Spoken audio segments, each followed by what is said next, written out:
4, 3, 2, 1.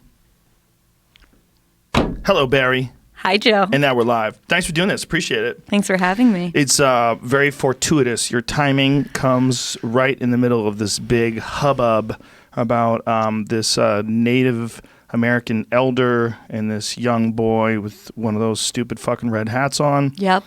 Would you have ever imagined that a slogan like "Make America Great Again" would be so divisive? As somehow or another, like that would be like "Make America Great Again." Well, sounds like they just want to make things great, like all positive. No. And a red hat with white letters. Has there ever been a time like that where an object like a red hat with white letters was so repulsive to half the country? Yes. Well, I mean, some people see it as the equivalent of a white hood. Wow. I don't know about that. They do. No. I believe they do. They do. They believe that wearing it, that a 16-year-old wearing that hat sort of carries intense moral weight, that surely we know that a 16-year-old is not aware of all of the implications of wearing that hat. Well, yeah, but the problem with that is Kanye wears it. Right. Fair enough. It doesn't really work. I agree. I'm just saying there are people who really make that argument. I get it. I know they do. And people who are paid for their opinions. Well, yeah. Well, there's also people that are calling for this child's name and address. They're calling to dox him and publicly expose him. This is a child. He's 16? Is that what he is? He's 16 years old. And one of the things that was just so amazing about the whole brouhaha around it, I mean, it was in a way like this perfect encapsulation of our outrage culture, right? Because people saw a tiny clip of this video and it was like a Rorschach test. Yeah. You saw in it this morality play of what it looked to be was a group of mostly white kids from Coventry Catholic School. I think it's in Kentucky. And it looked like, at first glance, that they were smirking and smug and had these sort of shit-eating grins on their faces, and that they were surrounding this older Native American man. And I have to tell you, I had a visceral reaction to it. The second I saw it, like so many other people, I was like, this is, where we are in our broken culture, and they're bullying this guy, and here's the rise of I had all of those reactions. The challenge of what it means to be a journalist is to not see people as signifiers or as stand-ins just based on their identity. And that's what like 95% of the press corps did. They sort of leaped to assume that, our visceral reaction was accurate, when in fact, when you actually looked at like the 2-hour video of the whole interaction, which also included this group of Black Israelites or Hebrew Israelites, they called themselves, it was not that at all. The Native American man had walked up to this group. The 4 other guys had been heckling the group beforehand, calling them crackers, calling them Satan, calling the one black kid in the group things that can't even be said. So it was just far more complicated. And what was really, really disheartening is that the initial outrage was enough for the mainstream press to report on it.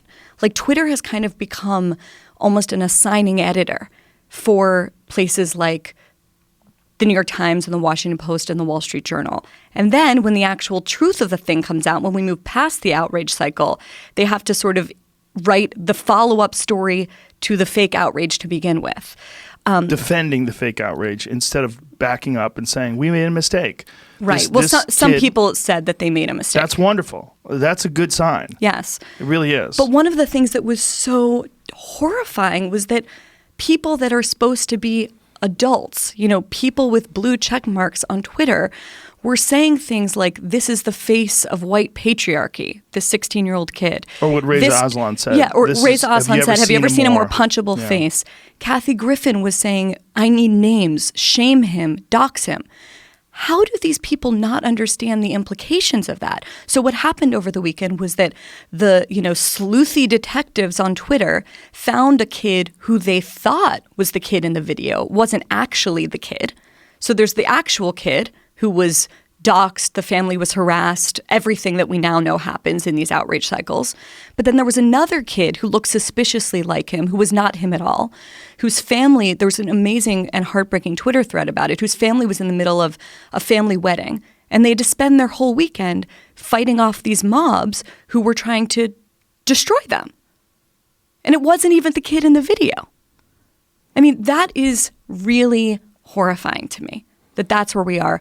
And the fact that adults who should know better are fomenting this and don't see how thin, like it sounds heavy, but like the veneer of civilization is. Like they're taking a pickaxe to it. It's just, I just found the whole thing to be terrifying. I don't know how you felt. I felt exactly the same way. And I think it's a very unique moment because it's so public and it's so prevalent in whether it's Twitter or Facebook, it's everywhere.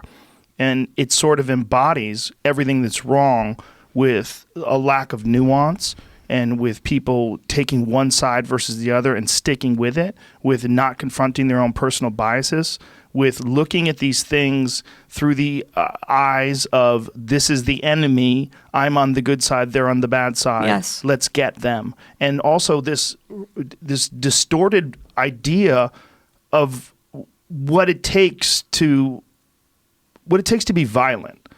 Like this idea of this is a punchable person, like calling for violence. You're hearing a lot of this. Like this is one of the things that troubles me so much about the left. My parents were hippies.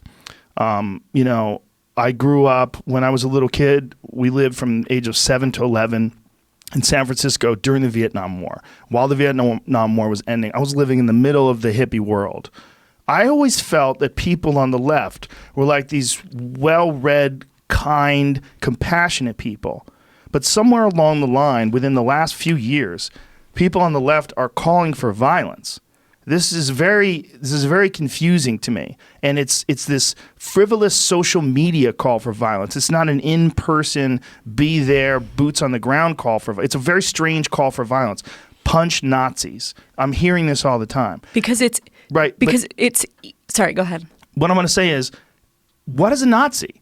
Okay, so if you mean punch actual Nazis that are putting Jews into concentration camps, I'm with you. But when you call a guy with a MAGA hat on, he wears one of those red hats and he's just an asshole, he's a Nazi now? Some guy who maybe is not that educated, wants to be a contrarian, sees all these liberals that are complaining all the time, so he puts this red hat on and now he's a white supremacist and a Nazi and you want to punch him? Like, okay. But that's what a lot of people in very high positions of power in this country, at least in the culture, actually believe. And they don't understand the implications of hollowing out words like that. Yes. I know this personally, right? Because I'm called alt-right. I'm called an apologist for rape culture. I've been called everything.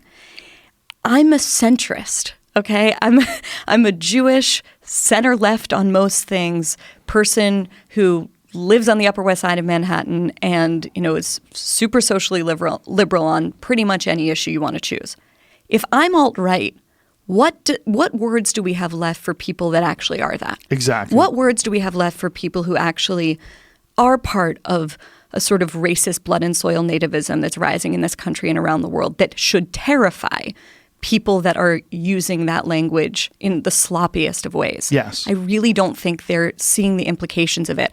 I also think that when you're just, you're keyboard warrior and you're just tossing this stuff out, so much of it is about signaling to your tribe that you know that this thing is bad. Yes. And I really don't think people are understanding the implications of this. And I don't think it's a stretch to imagine something like this happening a week, 2 weeks, a month, 2 months from now, and someone actually getting killed. Right, like Charlottesville.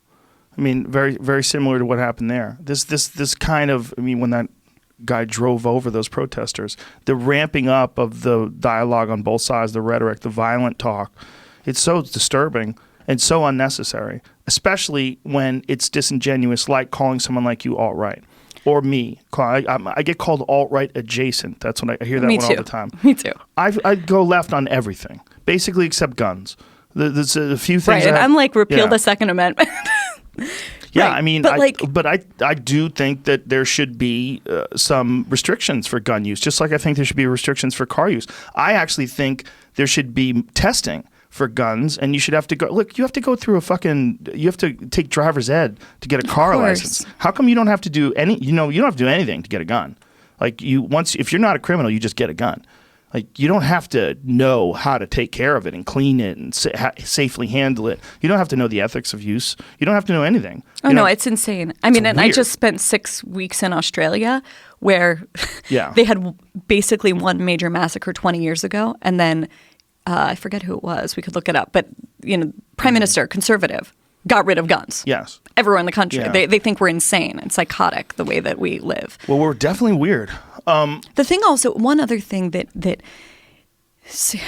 jumped out to me about the Catholic school boy incident, it kind of signifies something broader that's happening, which is the erasure of the individual, which is just, I think, a horrifying problem in our culture. Like, what actually happened was a 1-hour incident on a random afternoon in January between a group of individuals, right? But instead in our... Why was everyone there? There was the March for Life? The boys were there for the March for Life. Mm-hmm. I don't know why the Hebrew Israelites were there, but it's D.C. Like, there are crazy protesters all the time, at the Lincoln Memorial and outside of the White House. And the boys were there for a school event? Is that what it was? They were there for the March for Life as part of their school, and they had had free time, I think, and then were kind of converging at the Lincoln Memorial. And they didn't have a chaperone? There's no... No, I think there was a teacher there, and they had asked the teacher at one point, in order to drown out the heckling of the Hebrew Israelites, I hope I'm getting the name of that group right, could we do a school cheer to kind of ignore them? And they did that, and I think they did that with permission from the teachers. At one point early on, it was rumored that they were chanting "Build the Wall," but no one has surfaced any evidence of that whatsoever. Well, that's what I heard from the Native American elder when he was talking about it in a video. He said they were chanting out, "Build that wall." And maybe they were. I just haven't seen anything, and I've watched every video. It's totally possible. They're also 16, right? And they're also trying to make their friends laugh, and they're assholes, and they're just being silly and stupid. Right. And I have to say, as someone who was a total nerd in high school, I saw the face of the main kid in that still photograph and that video, and the 14 and 15-year-old girl in me was enraged. Yeah. Really. I was I see the face of so many kids who said the nastiest things to me and who threw friends of mine into garbage cans, disgusting bullying. Was it because But the thing is, you have to get to the next step if you're a jerk. No, it was, yeah. Oh, for sure. But if he's just standing there. It's the hat. And he doesn't have the face, hat on. Maybe even still if it's a group. But he... But my thing is your initial reaction to something is not the truth. Right. It's your emotional reaction. And anyone who calls themselves a journalist, your job is to figure out the facts of the case, not to make this into a kind of identitarian morality play. And the fact that so many people in so many publications did just that, and in fact, when the real facts surfaced, just sort of dug their heels in and were basically well, he's a stand-in for the white patriarchy. What? That's crazy. Yeah, that's crazy. There was an actual BuzzFeed writer that said it's the look of white patriarchy, his face. You're really going to put that on a 16-year-old? Would we do, it's just, that's nuts to me. Well, it's cruel. It's a denial of the individual. It's very cruel. When you're 16 years old, you're basically a baby. You don't know what the fuck you're doing. You're incredibly susceptible to the influence of your peers. You're around a bunch of other boys. You're not around girls because you don't go to school with girls because you go to some wacky religious school, right? This is, you want to really be a social justice warrior? You really want to save the world? How about you do something about the Catholic Church? Everybody wants to go after R. Kelly, which is great, but how about the Catholic Church? How about the #1 kid fucking organization of all time? Yes. That's what it is. And I was raised Catholic. I know what it is. Did anything happen to you? Nothing happened to me. I got lucky. But I know people. I know a bunch of people. I know a bunch of people with stories. And this is all over the world. Oh, yeah. But these kids come from that cult. Imagine if that was not the Catholic Church, if it was instead Scientology. We would be going, oh, these kids are a part of a cult. They went there. They're a part of this weird cult that suppresses sexuality amongst its priests and encourages the placement of these pedophile priests in new places in order to get away from whatever crime they've committed in the area where they were initially established. This is what the Catholic Church is, right? And they travel all over the place. But it also is good people. This is where nuance comes into play. It's good people. There's a bunch of people that are Catholics because they want a better relationship with God or the universe or love or whatever. They feel like it's a good moral framework for their children. They take them there. They believe in the 10 Commandments. They believe in this moral structure for society that's laid down by what they believe is God. There's great people that are involved in the Catholic Church, but it's also the number one kid fucking organization in the world. It's those two things, right? So these kids are a part of something that's way worse than smirking at a Native American with a drum. And in my opinion, I remember when I was 16, I was a fool. I was a dumb person. Were you a bully? No, I was bullied. Yeah. I was little. Because you were small, I was small, and I learned martial arts when I was like 15. I mean, I'm sure I was a dick to some people just because I could get away with it. I don't really remember. But most 15-year-old boys and girls are in different ways. People are dicks. You're trying it out. You know, you don't even know how to talk yet. You're basically just learning words.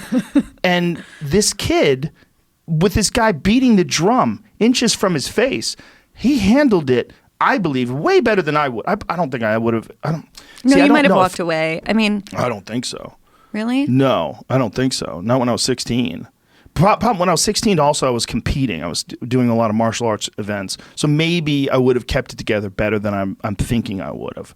But I definitely was a fucking idiot, and I was 16. You know, you just don't, and who knows what's going on that day? Who knows? Like if you have anxiety about the future, or your girlfriend broke up with you, or you failed the test, or what else that is like bouncing around inside your head, overwhelming your ability to form reasonable thoughts. Totally. 16. But let's assume, by the way, that every liberal I know, okay, everyone on the center and center left, and even the center right's reaction to it was accurate. That he was a little asshole, that he's a racist, homophobic, transphobic, hates immigrants, and every single thing. Mm-hmm. Does that deserve to be news? That a 16-year-old kid with those views smirked at a Native American elder? Especially considering what he actually did. No. I don't think that's news. Not only that. I think it's strange that we're covering it like it is. And because of the internet, the fact that my timeline on Twitter and on Facebook and on everything, this was way bigger news than day, whatever it is, 30, 31 of the government shutdown, where people are having to get on bread lines to feed their families. Right. I mean, but here's the thing. Is it like, but it's what people want to talk about. I think there's this idea that there's things that are happening right now, like the government shutdown, and then there's things that are happening right now in terms of our culture shifting. And when these things that come up in opposition to what many people believe is a beneficial shift to a more progressive, more responsible culture, when these little hiccups, they get addressed, and they get addressed rapidly. And I think it's because people are aware that things are changing in this almost like unprecedented way. If you look back at unprecedented pace. I agree with that. Yeah. Like nothing we've ever there's nothing that you could find in the historical record for human beings has ever been what we've experienced over just the past 10 plus years of social networks and social media, and the ability to spread information very quickly with a YouTube video or a tweet or whatever. Or, I mean, these right. The way people are exchanging information is just very different, and because of that, culture is shifting at a hyperspeed.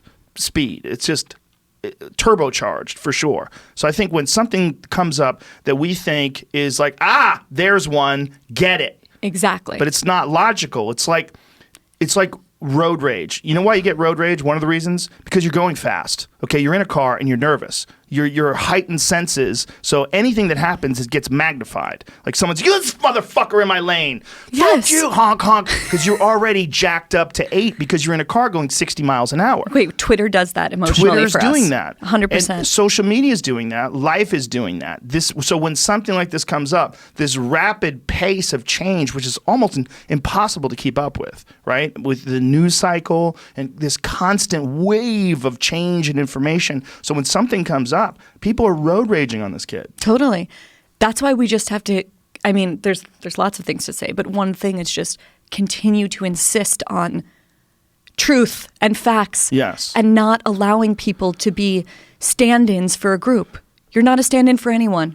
You're yourself. You answer for yourself. And I find that trend on both sides really, really scary. It's because people are insecure. And, I think for someone like Kathy Griffin, who's experienced that public shaming. She's right. That amazes me, right? Like she's been publicly shamed herself in the most horrific way, has basically had to live underground. And now she's saying, shame him, name him, and dox him? I think don't understand that. It reinforces people's idea that they should be more committed to their side, more committed to their team. The only way you're going to get any support if you have been attacked and isolated and out alone is to get back deep into the team again. Like, how do you get back deep into the team again? You got to be fucking rabid, and that's part of it. It's a natural reaction that people have to sort of signal to everyone else on the team they're all in. They're fully committed. They don't even care about their fucking career. I'm an activist. Like, that kind of shit happens, and it's people that want love. That's what a lot of it is. Yeah. It's they do recognize that there's something wrong. They are reacting to a real thing. I'm not denying that, but I am saying that the reason, the overwhelming reason, the motivation for this kind of overzealous reaction is often a signaling thing. So they want to let everybody know. Totally. I'm on the fucking team, man. I'm all in. Let's go punch some Nazis. And the people that I've talked to people that have said that in real life, and I'm like, man, you can't punch anybody. You shouldn't punch anybody. They're gonna punch you back. You don't punch. First of all, save your punch for a real one. Yeah, a real one. In Poland or in Hungary now. Right. Not a 16-year-old kid who maybe has no idea what that hat signifies. Well. There's a broader point, which is like the very same people. Like, one of the sort of wisdoms of criminal justice reform, right, which I believe in, is that we shouldn't try kids as adults, and we should forgive. We should have greater generosity and mercy and forgiveness for the crimes of a child, even if they've committed them. Yes. Those same people are the ones saying dox him and shame him, generally, politically. Well, you're seeing that now. And this is, again, there's never been a doxing before. There was no doxing, right? How long has doxing been around? A decade? Well, like since Gamergate is when it got huge, right? Yeah, maybe let's go crazy and say the first doxing was 20 years ago. That's a blip, right? That's so recent. So, this is not a thing that people have really had to balance out in their mind when to do it and when not to do it. They just do it. I think people have no idea of what that looks like. Right. And unless you've experienced it or watched someone experience it, it's like an abstraction. Because these people are abstractions. They're two-dimensional little puppets. That's exactly what it is. And this extreme lack of empathy, the lack of empathy towards anyone who doesn't share your position. This is very strange. It's piss poor thinking, and it's everywhere. And everyone wants to feel like not being a part of one of the tribes is an extremely lonely position, and you get called all the bad names because people want you to be a part of their tribe. And people don't want to be called bad names, and they want to feel like they're in an in-group. Like, emotionally, I totally get that. Yeah, 100%. Because it kind of sucks being homeless. Well, it's just... politically homeless. Yes. It's just... when you got a president that's so polarizing, and you have an opposition to him that's so... There's so much momentum in opposing him. And I think this is a giant wedge in between these two sides. And then you have that hat. And that hat, if that kid wasn't wearing that hat, I guarantee it'd be like 20% less hate. It would be... oh, yeah. It would be... people would still get mad at him because he was... like, I've seen people say when a native elder walks up to you and he's banging his drums, get the fuck out of the way. I saw that. Like, come on. You can't expect that. You can't just beat your drum. First of all, he got right in the kid's face, like inches from the kid's face. Pretty amazing, the restraint this kid had to just smile. And the idea that you're going to judge this kid, millions and millions and millions of people are going over this right now. That kid woke up that morning, he had no fucking idea. He was a kid in a cult, okay? He's in a Catholic cult school.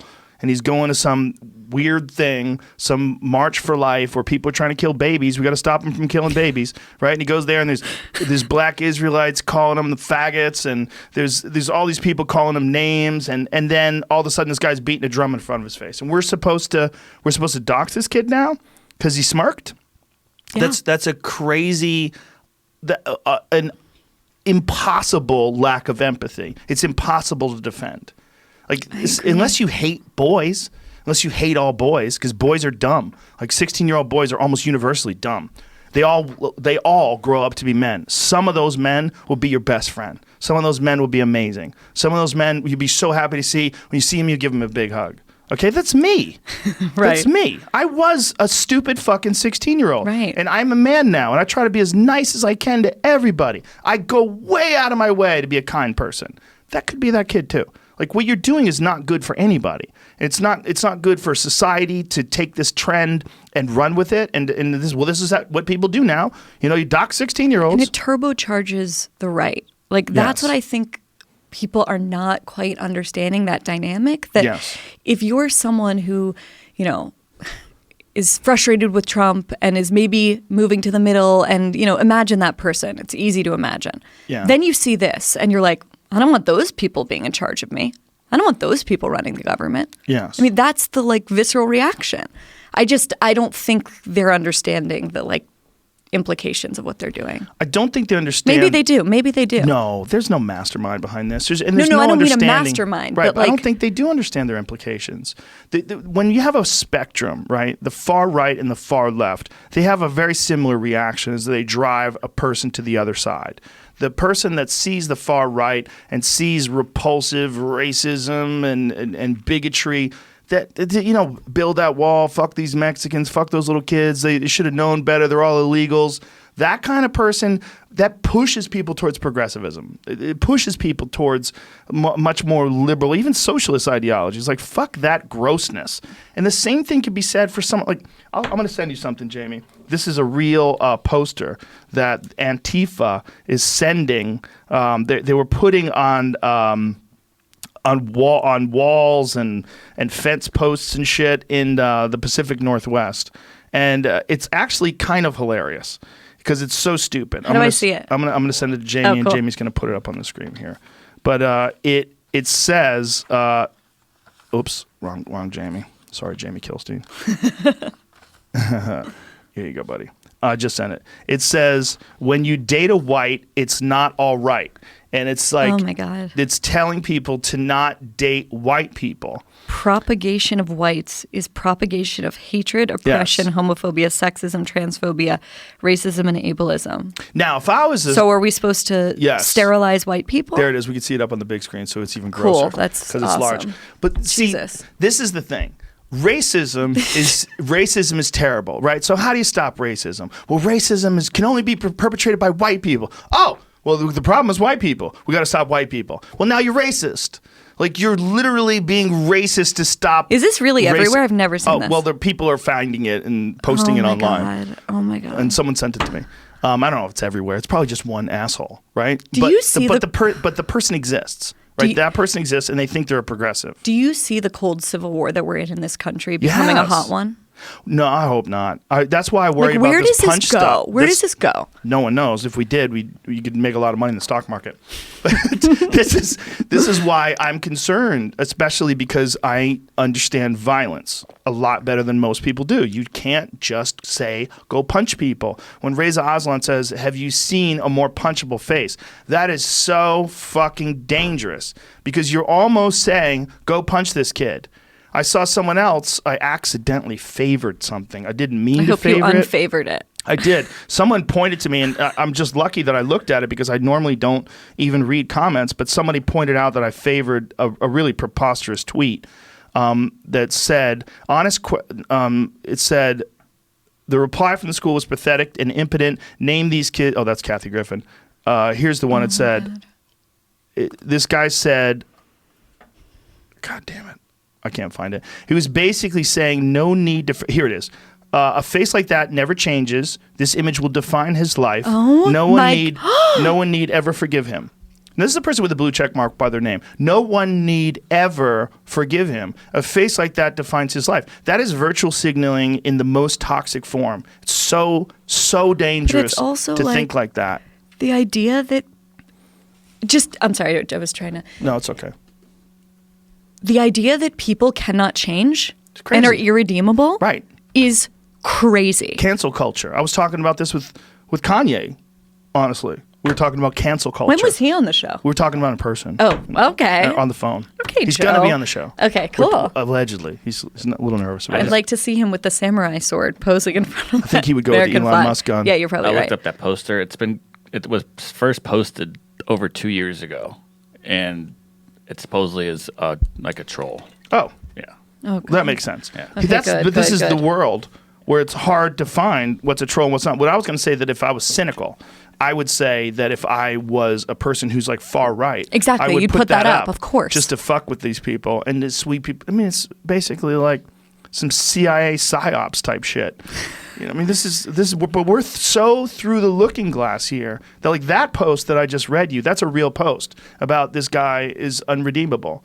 No one need ever forgive him. That's just as bad, in my opinion, as that poster saying don't date white people. It's all crazy.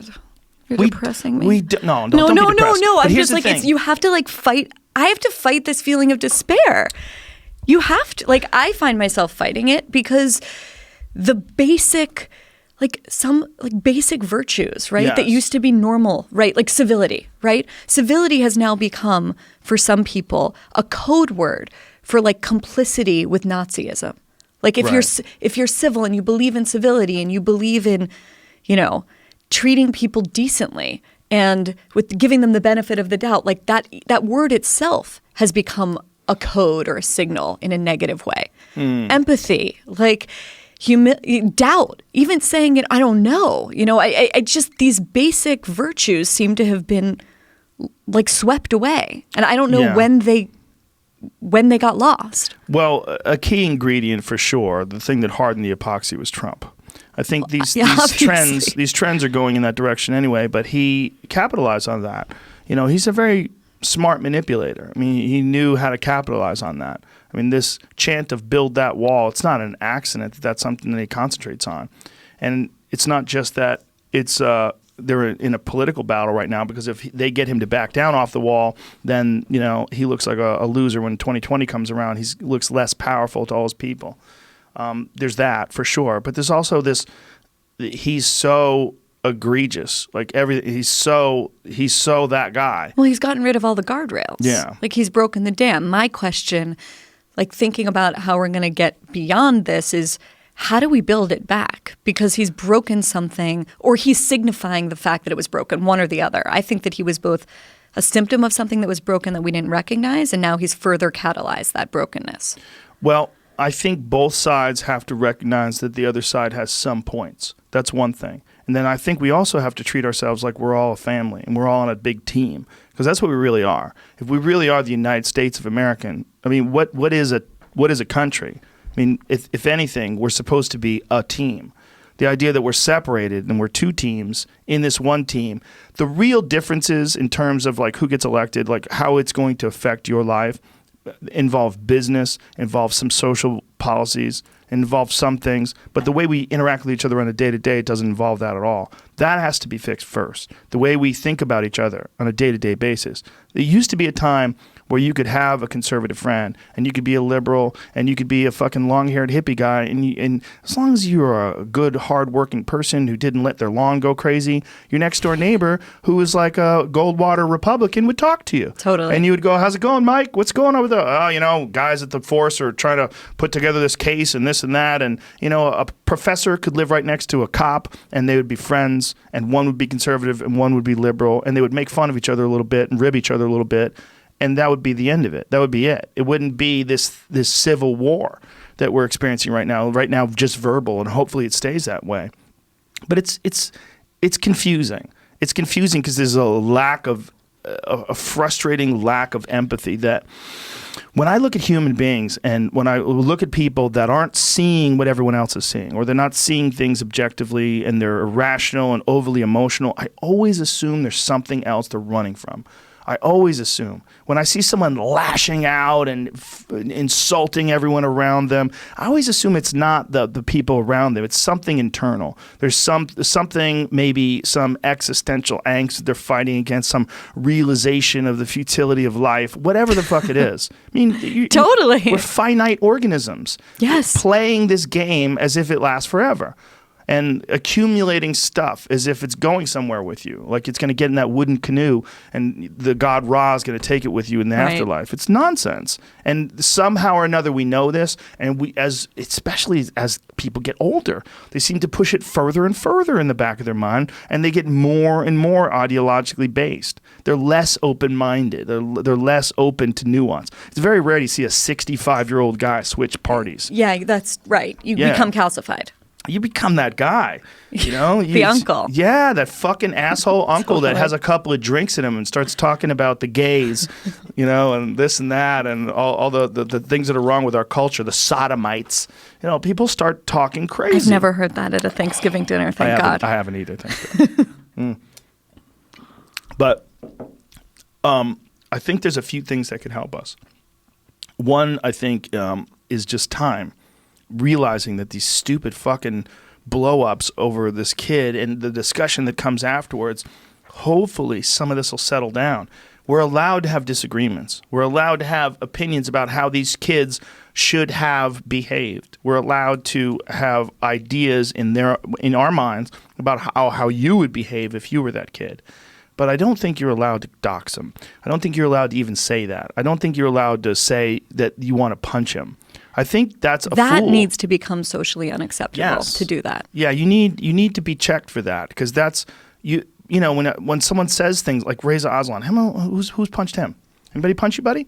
Who's ever punched you? You know no what being idea. Punched feels like? Sam you know what Harris? it's like when Would he have punched Reza Aslan? He might. Jordan would probably punch him. Jordan's more of a I'll punch you type of a guy. I don't think Sam would ever say he would punch somebody. I have to say, I cannot imagine ever saying to someone, I will punch you. Well, I felt the feeling of I'm going to punch you, but I can never imagine typing that. Yeah, I mean, unless you're protecting someone you care about or your own self. Although I did see this amazing video of Buzz Aldrin. Did you see this? Oh, punching the guy who said he didn't go to... I know that guy.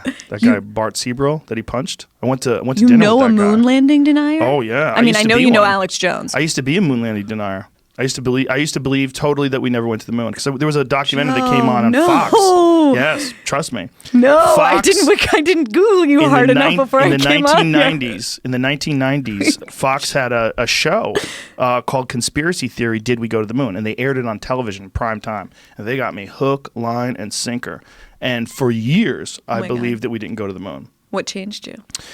Mostly talking to Neil deGrasse Tyson, but also critical thinking. Also realizing that I was fully committed to that idea without really exploring the possibility whether that idea was incorrect. And that I had taken everything that I saw in that documentary, which is incredibly convincing, and with 100% confirmation bias, I only looked at that and I didn't look at all the contrary evidence. There's some fucked up stuff about the moon landing, unfortunately. And the fucked up stuff is mostly people that were involved in publicity that were doing stupid things with photographs. Like they had taken a picture of... I'm going into uncharted territory here, just so you know. Like, you're an expert on this. Yes. I've never gone into moon landing denialism, so I don't know about it. Was Buzz Aldrin... who was the guy that was Michael Collins? Michael Collins in Gemini 15. Jamie's like, I've heard this before. He's seen it many times. Pull up that photo. This is what I'm talking about. With the shadow? No. It has nothing to do with that. This is a photo that they put out as an official photograph of Michael Collins doing a spacewalk. But what it actually is a photo of them testing equipment, and they blacked out the background. So he's in this suit that they were doing with testing, and instead, because they really couldn't get good photos in space because no one's out there with him taking his pictures, right? So they lied. They faked it. This is it. So see the one on the left, you see the real photograph. And this is him in a studio where they're working on him, or warehouse rather, or some sort of a testing environment, working on how to control these harnesses that you would use when you were on a spacewalk. Okay. Because that thing, propels him forward and back, and he's learning how to use it. What they did was they just blacked out the background and reversed it, and then they sold that as him actually being in space. So this is probably an overzealous publicist. And there's a bunch of these. There's a bunch of these when it comes to different backgrounds in areas of the moon that are many, many miles apart from each other. It shouldn't be the same background. And more likely than not, what you're dealing with is overzealous publicists, because photographs were incredibly difficult to get, I'm sure. Well, the moral of this story to me, thank God, first of all, that you're no longer a moon landing denier. But also the power of the media and the press, and like you saw one documentary, right? It was a couple after I saw that. And I saw that- quite a few. But that sent you down this rabbit hole. And Yeah. that, I've been thinking about, did you see that Roku is, I think, deplatformed InfoWars? Yes, instantly, like within a day. But I wanted to ask you a I have question to say, before we get to that. Okay, because I have to say, I think I support that because I don't want, like, in an age in which people don't know, okay? Like a 15-year-old clicking through their Roku doesn't necessarily know the difference between CNN and InfoWars and the New York Times and MSNBC and whatever. And of course, some of those other ones have biases, obviously. But InfoWars promotes conspiracy theories. And do I want a 15-year-old kid stumbling into that and thinking that that information is on par or on a level with actual facts? The problem with conspiracy theories is that some of them are real. This is the real problem. The problem is you don't know which ones are real, but some of them are real. The Gulf of Tonkin that got us into the Vietnam War. Are you aware of that? Okay, but Sandy Hook. Well, okay, Sandy Hook for sure happened. A bunch of kids died, and these are horrible. These are horrible, evil conspiracies. The problem is Promoted by right. Alex Jones. Yes, it's horrible, without a doubt. And and I saw the Media Matters clip that I'd never seen before. I saw it recently. Which clip? The one that shows every time he brought it up. Oh. I mean, it's not just one time. Oh, I know. He's many obsessed with it. times, and was saying it was an absolutely fake thing. Has he ever apologized? He's for this? backed off of the position now, but I think Because of the lawsuit, or? I'm sure it's a lot of things. I'm sure it's the pressure. It has to be a realization that he knows that it really did happen. But there's a giant group of people out there that still believe it didn't happen, and they still confront these parents, even in court, and they call them crisis actors. No, I know. The Times has done amazing reporting on this. Elizabeth Williamson, my old colleague. It's sick. It's sick. It's twisted. We probably shouldn't. I mean, we can go into it's not conspiracy a bad theories. I just thing don't know. to go into. It's not a bad thing to go into because it's a thing. Okay. But it's But it's I'm curious what you think, dangerous though. ground. What do you think of Roku taking InfoWars off? I think we have to decide what is Twitter, what is Facebook, Yeah. what is YouTube. The position that most people have is these are private companies, they can make their own rules.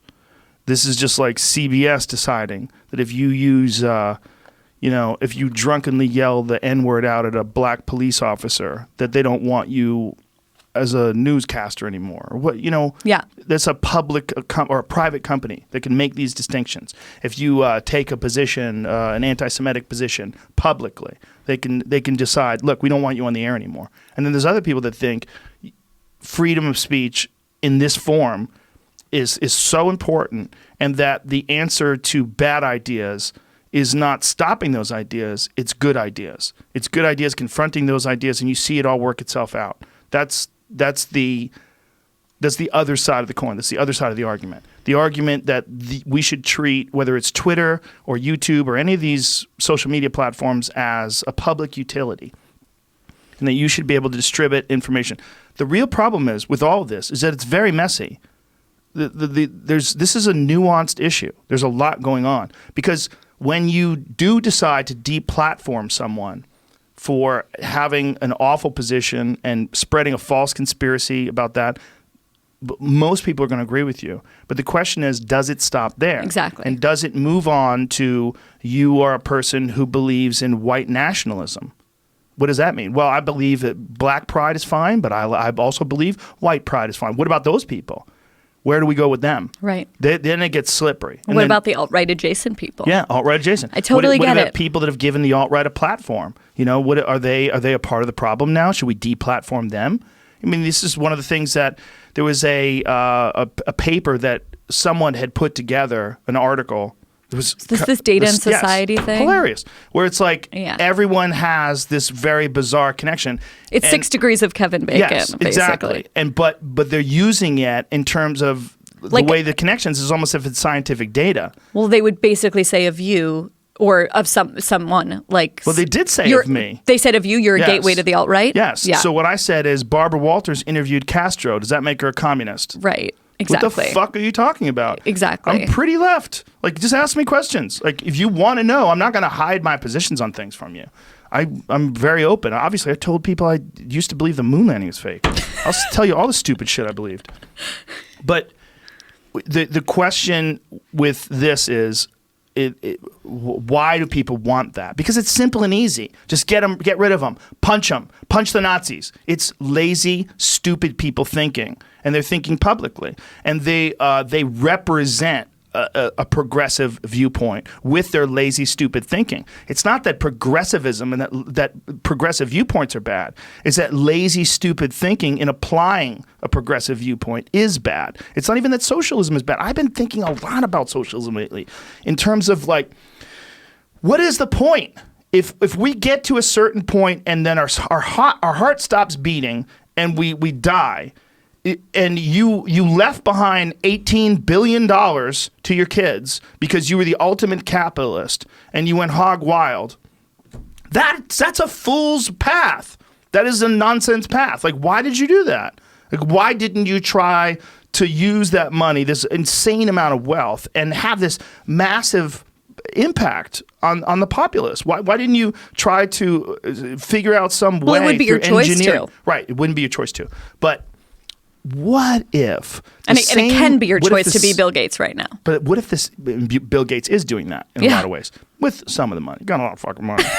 If he throws $1 million here or there, it really ain't shit for him. He's got like $90 billion, whatever it is. But the point is that things like the fire department, we agree. This is a socialist thing, right? We're all chip in. We have public utilities. Yes, we have public utilities. We have, people that Parks and Recreation, people that Department of Fish and Wildlife, and the sheriffs that patrol our national forests. Like, we all chip in to pay for these things. We all agree these are important things. Well, one of the things that was so interesting about Australia is that in certain ways it's a more, it's thought of as sort of a macho culture, maybe more masculine, a little bit more conservative than here generally. And yet the left has won there on so many of the major issues that we're killing each other over now. They're very good Universal people. health care. Yeah. Mandatory 401k. It's like a $18 minimum wage. Pensions. 4 weeks of vacation a year. Like, I think they get maternity leave as well. Maternity leave. Yeah. It's just like so many of the things that here are up for grabs, they already solved. I think we have to take two things into consideration. One, that they have a small population. Small and homogenous. Yes, and it's an enormous place. You're dealing with a place as large as the contiguous United States of America, but there's only 20 million people. Oh, I'm aware, because when they were like, it's crowded in that restaurant. And I was like, you mean I don't have to wait for an hour to get in? Like, they had they've never seen a crowd of people. Yeah, they don't know what a real crowd is. And also, I think their culture is less constrained by history because they were essentially prisoners. I mean, it's like several generations removed. Exactly. Yeah, but it's not only that they're not indigenous. No, I mean like the non-indigenous population were prisoners. Yes. Well, they were sent there because England didn't want them. And that's literally how the country got founded. Oh, yeah, for like stealing a watch. Yeah. Like they were low-level crimes. Well, then they sent them to the much better place. Oh, yeah. Way better. It's amazing. The Gold Coast, you're like, holy it's shit. Stunning. It just takes forever to get there. Yeah, if you were in Manchester and it's raining every day, and you're like, fuck this place. And you stole a watch and they shipped you off to the Gold Coast. You're like, what? What just happened? This is hilarious. Totally. You can fish out here. It's fucking beautiful. They're nice people. And I wonder if they're so nice. I feel like they are slightly less nice than Canadians who are way more nice than us. I think that's right. I also think that they have it so good that they're a little complacent, and that makes me concerned because China. Okay, right. That's like the big story there. Yes, I see what you're saying. Yeah. Well, that is to be considered, but I think the United States, first of all, we have this momentum of innovation and of ass kicking and getting things done and creating things that's so different than any other part of the world. If we took that shit down a notch, I think we'd be okay. I mean, I think we definitely do have to worry about China, and I've been really trying to closely follow all this Huawei stuff where these executives keep getting arrested, and it's the close relationship between some tech companies and this communist government is very confusing. But some people look at over. So if you talk to people that are Chinese natives or who have been to China, they almost look at it as a positive. There's less resistance. It's more, even though the censorship is open, it's at least you know what you're dealing with over there, as opposed to the NSA is spying on us, but pretending they're not. Oh, I don't buy it at all. Yeah, but I've seen some people make that argument. It's horrifying to me. It's weird. It's horrifying. Yeah. So I agree with you. You do have to worry about China, but I think Australia's like, it's fucking Americans to take care of it.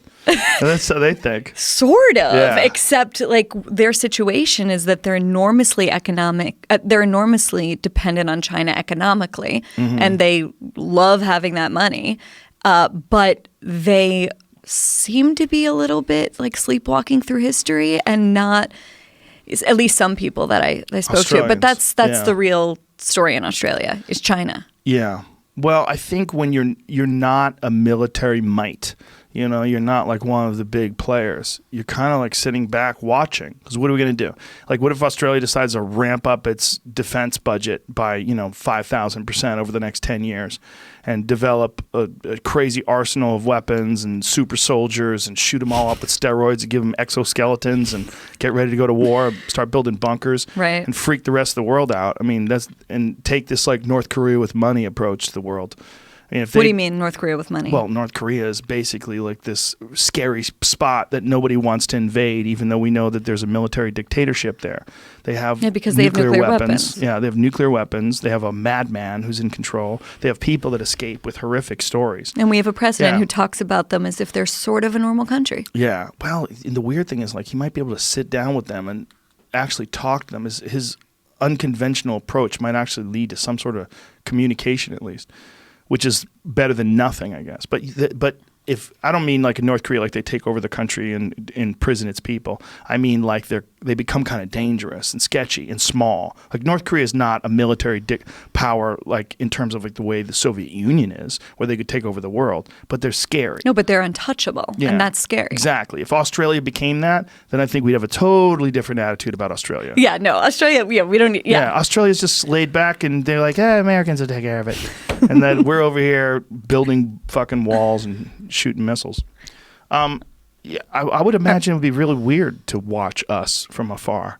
If you were paying attention to world politics. They know everything. I mean, everyone I talked to there was like, let's talk about gerrymandering in Virginia. And I'm like, what?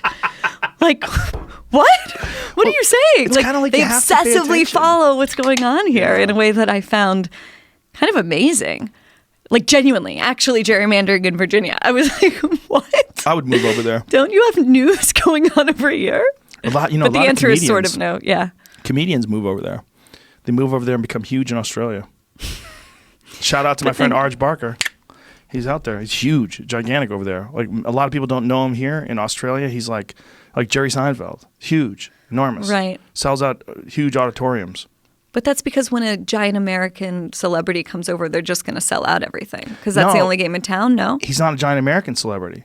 He's an Australian celebrity. Jerry Seinfeld? No, Arj Barker. I thought we were talking about Jerry Seinfeld. No, I'm like, Jerry Seinfeld's all over the world. I think you're wrong. Yeah. I know you're into like alternative media platforms, but I think people know what Seinfeld is. No, Arj Barker. I've never heard of him. There you go. So there you go. He's huge in Australia. When I talk to Australians and they're like, oh, you're a stand-up comedian, you know Arj Barker? They're going to be mad at me. Like Adam Greentree's going to be pissed right. That fucking Australian accent's terrible, bro. It is bad. It's not good. I don't even try. But have you been following the Women's March stuff at all or no? Yes, I have. Yeah, the anti-Semitic stuff. Yeah. Fucking groups. When you have a group, you have a group of people, and then you have. But that was a little bit to me related to what happened at the Lincoln Memorial, right, where you had these. The leadership of the Women's March, which looked like a Shepard Fairey poster come to life. Like they were just perfect. You had the Linda Sarsour in her hijab. Explain you had Tamika Mallory. Well, what's going on is that back in August 2017, I wrote a column called When Progressives Embrace Hate. And it was saying, I was super moved by the Women's March, as so many other women I know were. But let's look at some of the very troubling ideas and associations that the people who are in charge, the leadership of the Women's March have. Namely, the worst of the worst was Tamika Mallory, who had been a gun rights activist beforehand. She called Louis Farrakhan, the GOAT, the greatest of all time. She took lots of Instagram pictures. You should check this. But she, praised him. It wasn't like a casual acquaintance. She praised him as the greatest of all time. And yet she was treated to glowing profiles in every women's magazine, her and the rest of the leadership. And I basically said, let's look past, the Benetton ad of these leaders and actually look at what they believe. And what they believe, some of them, is extremely disturbing, especially when it comes to Jews. So I write this column and I'm pilloried for it by the left. One of the leaders of the Women's March, this woman, Bob Bland, wrote this letter to the New York Times where she calls me, it was amazing. I want to find what it was. Oh, she calls me an apologist for the status quo, racist ideology, and the white nationalist patriarchy. Because you responded to someone because who I said the greatest of all time is a man who calls Jewish Judaism termites. Who calls Jews termites, who calls Judaism a gutter religion, who says that we should burn in ovens, and who, by the way, is a misogynist homophobe. Also, the leaders of the Women's March are associating with this guy and had the Nation of Islam security protecting them. I mean, this is the most sort of retrograde hate group. And yet for calling them out, I was called all of these things. Why do you think that flies? It's a deep question. I think that part of it is the fact that in intersectional left-wing politics, Jews have been whitewashed. Jews are viewed as sort of the white privileged power and part of the white patriarchy, unless they genuflect and say, actually, no, we abhor our privilege and all of the other things that you're supposed to say. And there's a blindness to the fact. Right. Please. And there's a blindness to the fact that, first of all, not all Jews are white. Half of the Jews in the state of Israel, for example, are Arab and from Arab countries that they were kicked out of in 1948. I mean, the idea that Jews are white is this canard. Although I'm an Ashkenazi Jew, my family's from Eastern Europe. I have white skin, but I don't think and I have white privilege, but I don't think of myself as a white person. I think of myself as a Jew first and foremost. So it's a complicated identity. But I think that it's sort of it's whitewashed by these people. And I think that anti-Semitism just isn't taken seriously and doesn't rate because people perceive Jews as having privilege and power in this country, which largely they do. But the fact is that the actual statistics show that more hate crimes were committed against Jews in the past year than any other minority group. The FBI is sounding the alarm every other day in Crown Heights and in other parts of Brooklyn. Random Jews who look Jewish, right, who are Hasidic Jews, are just beaten up for being Jewish. And yet everyone's ignoring that because they're the imperfect victim. Well, they're also very isolated. They have their own tribe. They stick with them. They look different. They dress different. Sure, but imagine if any other minority group, we're outraged when we see, at least I am, and you are, when we see a police officer assaulting someone, What I'm saying is that a young black person. They don't make a big deal to go into the public about it. They keep it almost insulated inside their environment and their community. There's also, what I was going to say is, these people that you do hear saying anti-Semitic things, they're equating American Jews living in America with the policies of Israel and what Israel's doing with Palestine. And that somehow, if you're an American Jew, even if you're not even political, you're somehow or another complicit with atrocities that are going on between the Jewish people and the Palestinians. Or right. Conflict, any kind of conflict. And this makes it reinforces their idea about you being a part of this white privileged group. Yes, but they also strawman it and say criticism of Israel isn't anti-Semitic. Yes. No one's saying that criticism of Israel is anti-Semitic. I criticize Israel all the time. But there's an obsession on the state of Israel. If you were an alien that landed from outer space, you would think that the greatest oppressor in the world is this tiny state that's the size of New Jersey. These people say nothing about generally about the genocide of Uyghur Muslims in China. They say nothing about any number I'm not even aware of that. Oh, there's a genocide going on carried out by the government of China against Uyghur Muslims. They're literally being put into concentration camps. This is literally the first I've heard of this. Oh, so Uyghur is spelled Uighur. What is a good thing to read about The this? New York Times. We've reported on it. It's an enormous story, and it's the fact that that's getting that you don't know about it, Yeah. and that people obsessively talk about the state of Israel as if it's and by the way, the state of Israel does lots of things wrong, but the idea that it's among the worst human rights tragedies of our time, are you kidding me? It's insanity. I don't know the reality of what is going on in Gaza. I don't know what is happening with Israel and Palestine. I don't know. So I'm not going to be the person that talks about this. But what I do know... I can send you some stuff to read. What I do know from people that have gone there, like Abby Martin, who came back with some pretty horrific stories, I think there's a lot of terrible shit going on. There's a lot of awful violence, and there's a lot of despair on the side of the Palestinians. And I don't know who's to blame for that. But many people blame the Israelis. They blame the Israelis for treating the Palestinians as if they're in this one area of the world that's essentially a large prison. Well, lots to say about this, but I think one of the main problems that we have in the way that Israel is covered is that if you have a camera lens and you're only looking at a tiny piece of land, right? You're only looking at Israel proper, the West Bank, and Gaza. Right. Israel, to some extent, is the Goliath in that situation.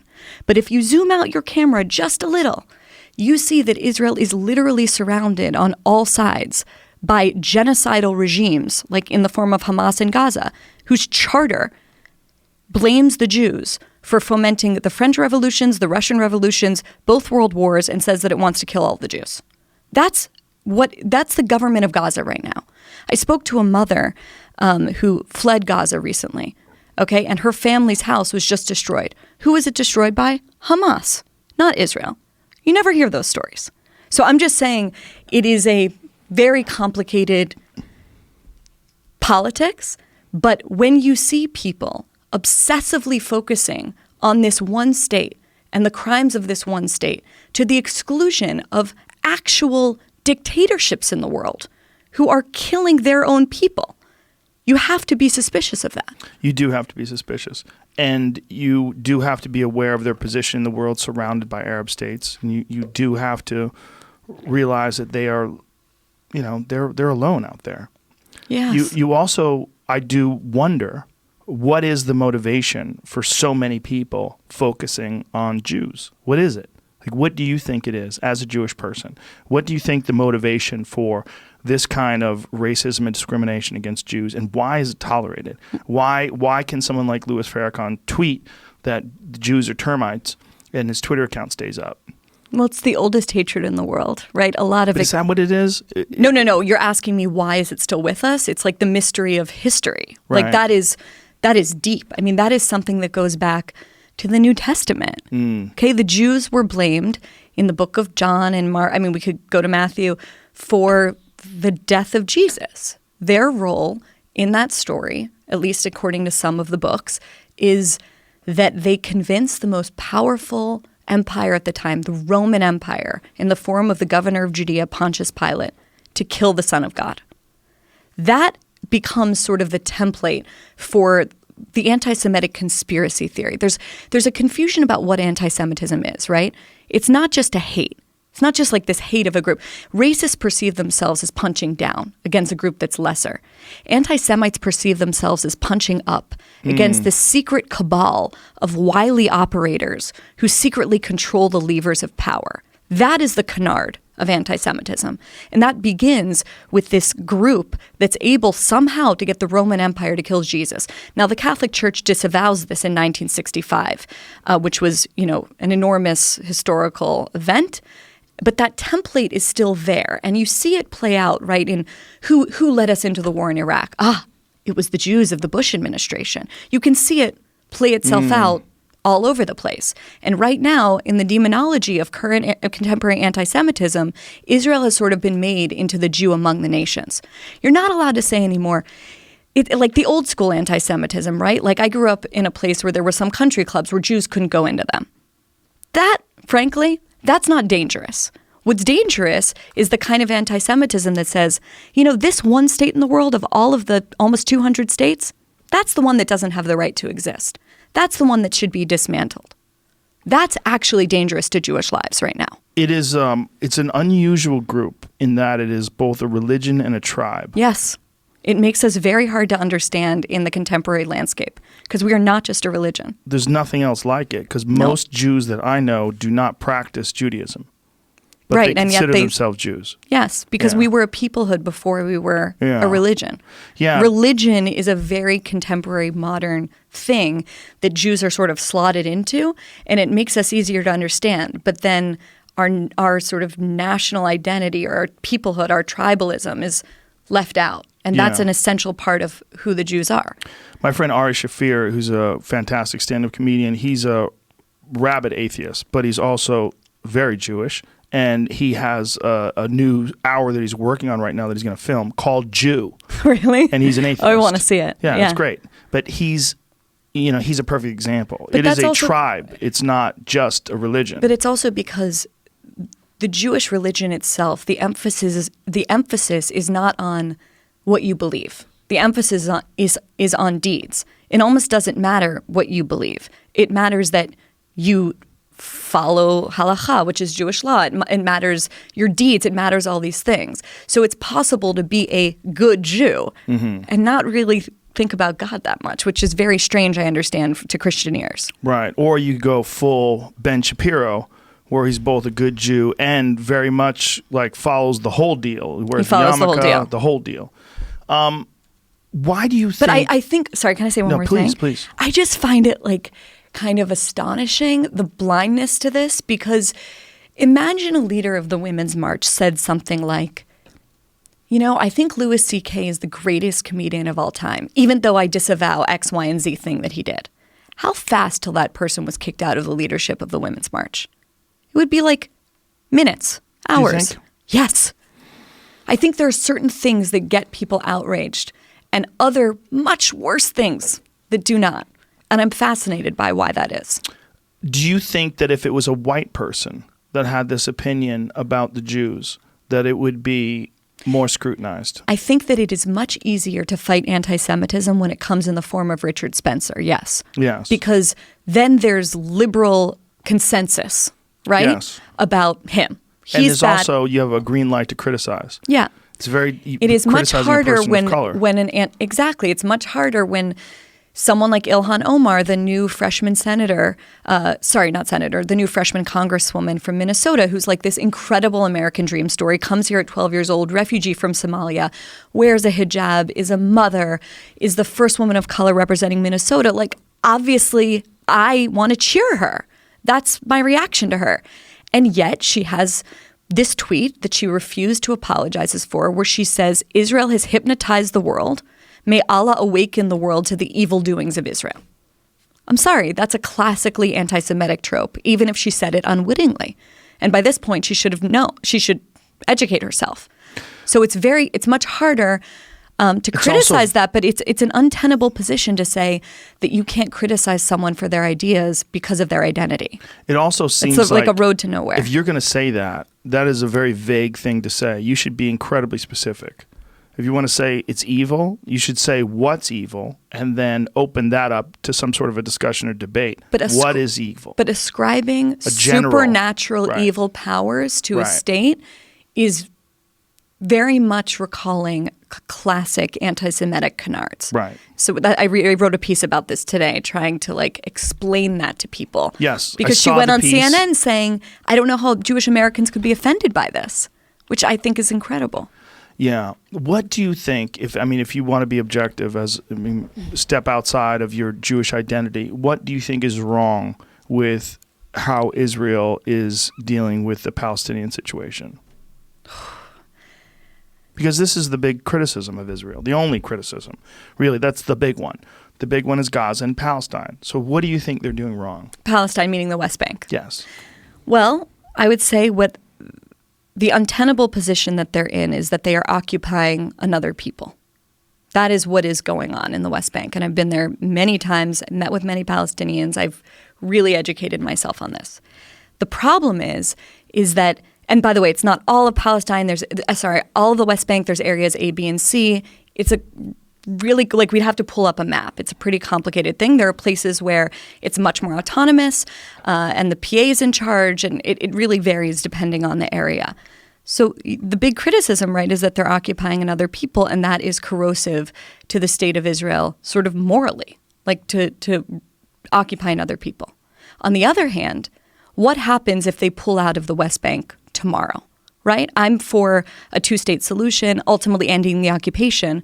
But if I'm real, I have to be honest about what that would look like. Well, what it looked like in Gaza is that now you have a terrorist statelet right at the border, which is ruled by Hamas.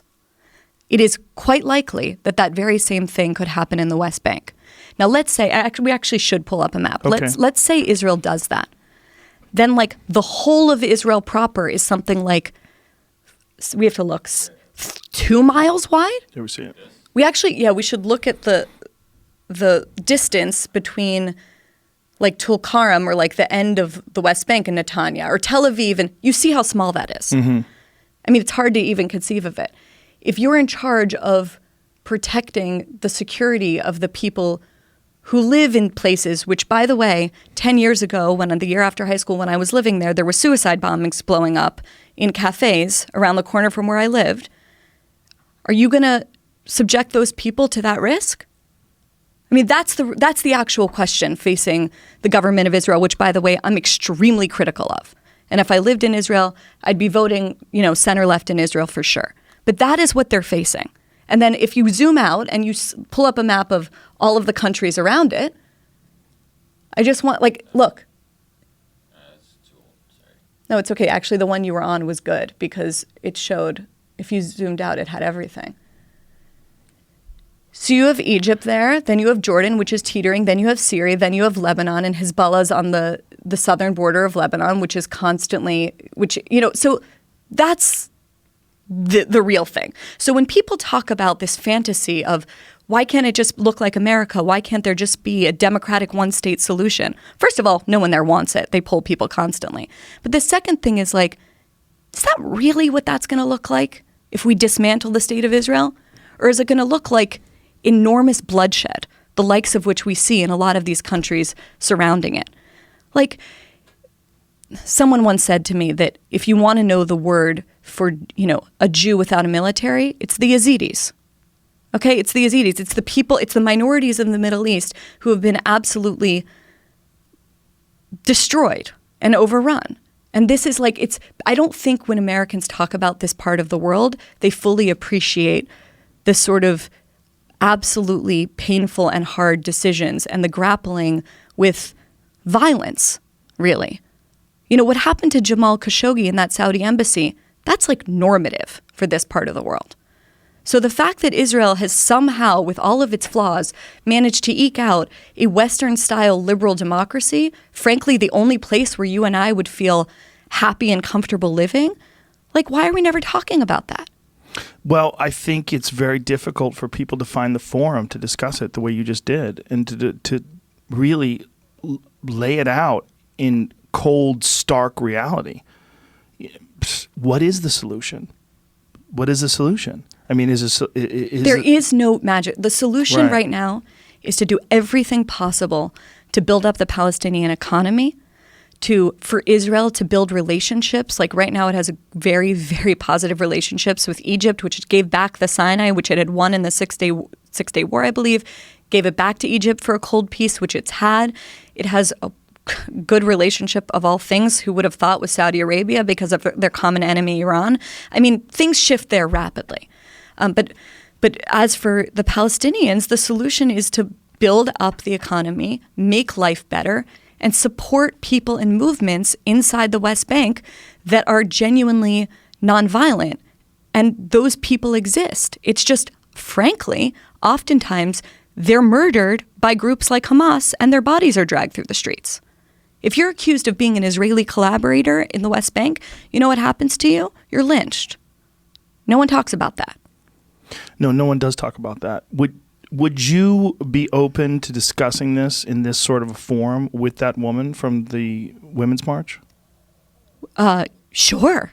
Do you think she would do something like that? I don't know. I'd be open to it. Do you think that people like her have ever had a conversation with someone like you who could lay it out that way? No, because I think that, first of all, many people who talk about this issue have sort of exported American domestic politics to a foreign region of the world, like in a way that this is talked about a lot. It's like the oppressor, the oppressed, the white, the black. No, that's not what's going on. I don't think people understand when they talk about Israeli Jews that half of them are Middle Eastern. Like half of Israeli Jews are Arab. There's no appreciation of that reality. They think that Israel was just founded, to save the remnant of the Jews who weren't destroyed in the Holocaust. And yeah, it helped for those who survived. But then once the state of Israel was established, there was a mass exodus of the Jews from all of the Arab countries where they had been living as second-class citizens, where they were either self-deported because they were living as second-class citizens or they were expelled. Again, that exodus, that deportation, never talked about.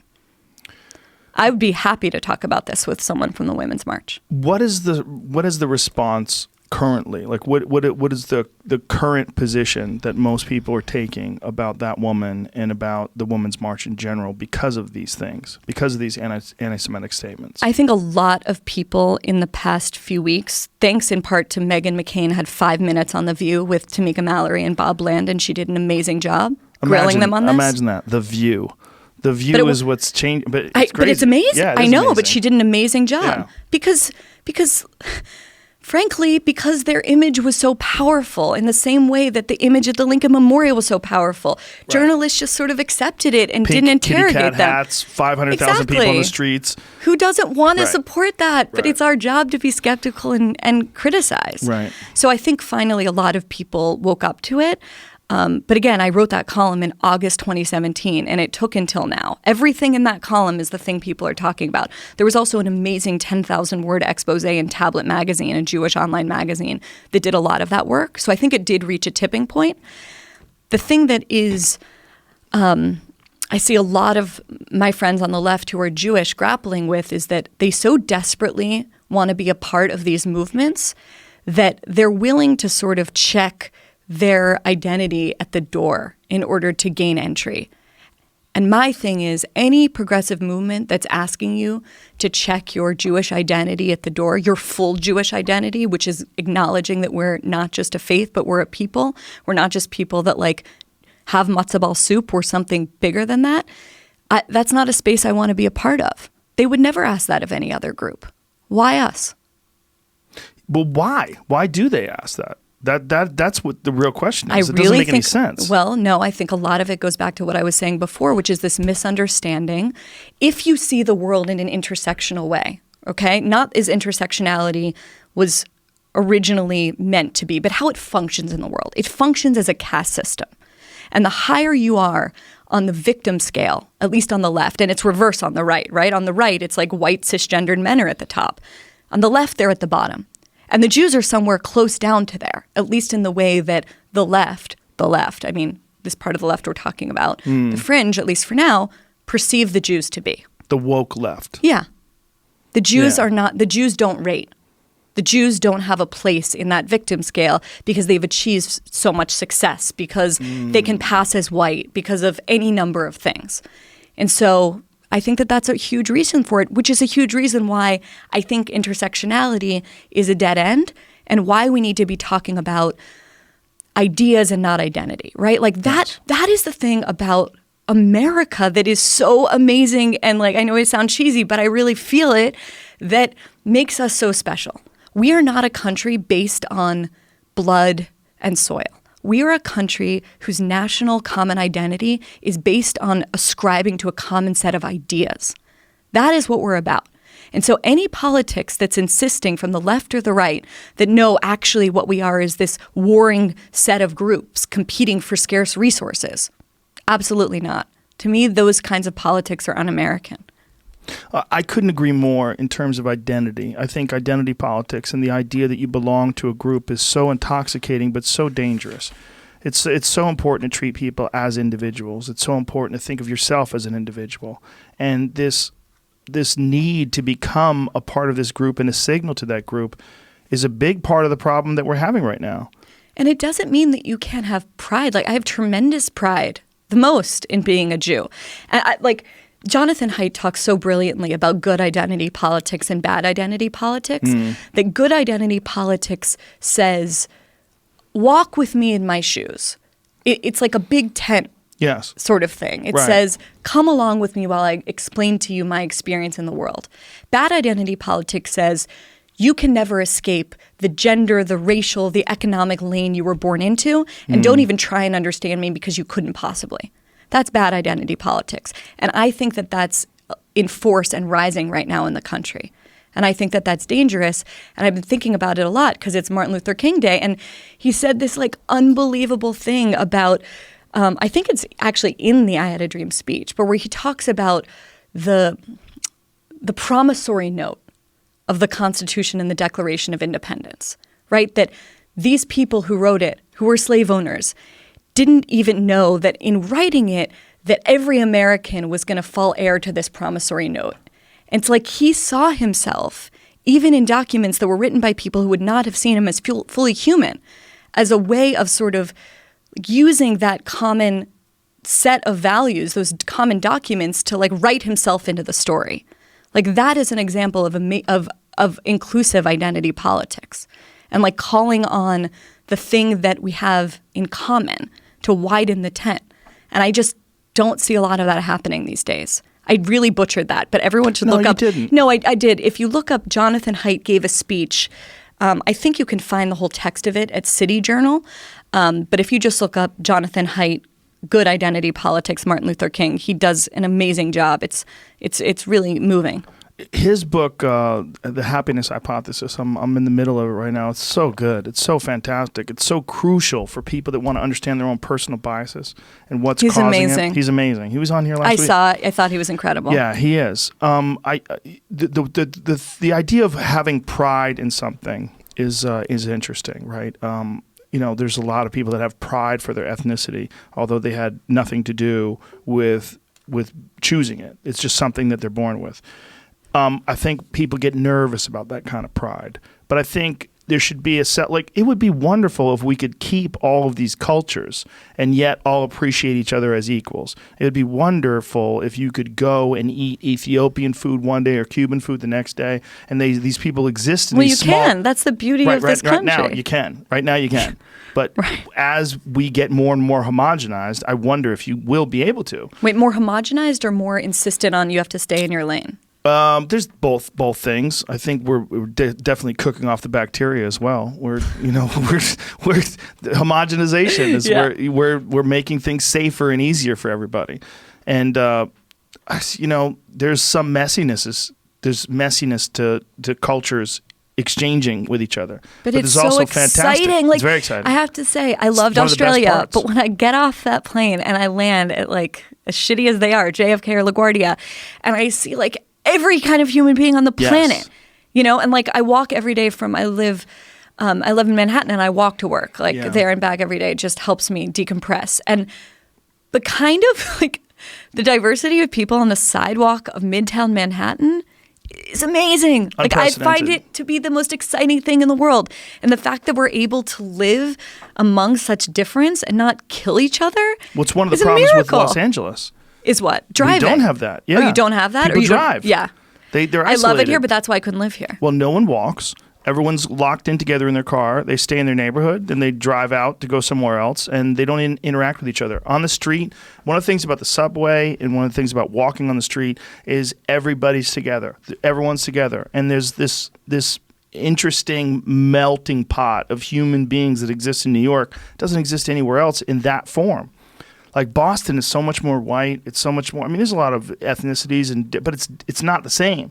New York is fucking flavorful. There's a lot of shit going on. There's a lot of great parts to it.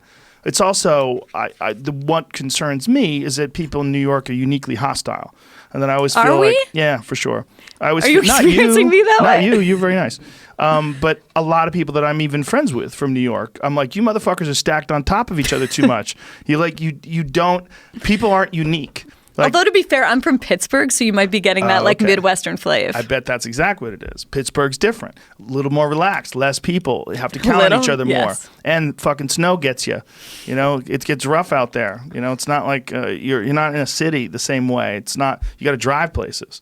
It's different. That is very Midwesty. Pittsburgh's very Midwest. The best. It's a nice place. I like Pittsburgh.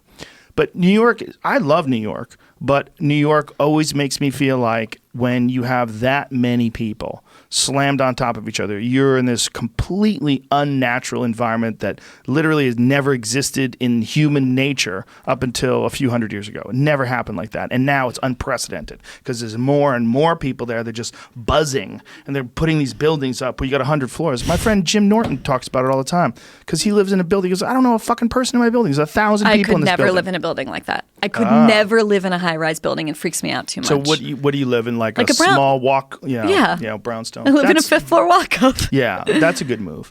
That's a good move. I mean, the walk-up sucks, but but knowing your neighbor, I also think as an high-rises freak me out. As an intellectual, like as a person like yourself, I think it's incredibly important to experience this. There's an exchange of cultures and of thought in New York that you just don't get. You don't get on the West Coast. It's also not entertainment based. There's a frivolousness to the thought process out here that's flavored by the desire for fame. It's unavoidable. Yeah. But the one thing I'll say is that, it's important for that, and I find it so energizing. New York, all the reasons you said. But I also have to force myself to get out of the bubble. Like I go home to Pittsburgh, and I hear a lot more, oftentimes, political and intellectual diversity than I hear sometimes in a week in New York. Right, because everyone's left. Most people. Everyone in New York. Most of my friends are. Yeah. Not everyone. Not everyone in New York. Most. There's conservative people in New York, obviously. But most. It's that's a certainly super left-leaning city. But then you go to Pittsburgh and it's like, people believe a lot of things. Yeah. My mom was the one who told me that Trump was going to win. Whoa. Because for her business, we live in Squirrel Hill, my family. I was bat mitzvahed in the synagogue that was shot up. So that's where we live in Squirrel Hill, in the Jewish neighborhood. But my mom, for her work, has to drive 2 or 3 hours out of the city. And during, the campaign, she would everyone I knew thought Hillary was going to win, including me. And she called me and said, Bari, you would not believe the homemade signs. There are giant homemade signs on the side of people's houses and barns that are enormous, that took them many hours to make. There's a passion for him that I don't think people are fully appreciating. I didn't see that. Everyone I knew was voting for Hillary Clinton. Right. Yeah. I don't know. I don't know what it's like for you out here. It's the same. It's incredibly, not only is it incredibly left-leaning, but is also the entertainment aspect of it where people have to signal the fact that they're left. So they go out of their way to project this image of being progressive on top of being progressive. It's almost critical to your job.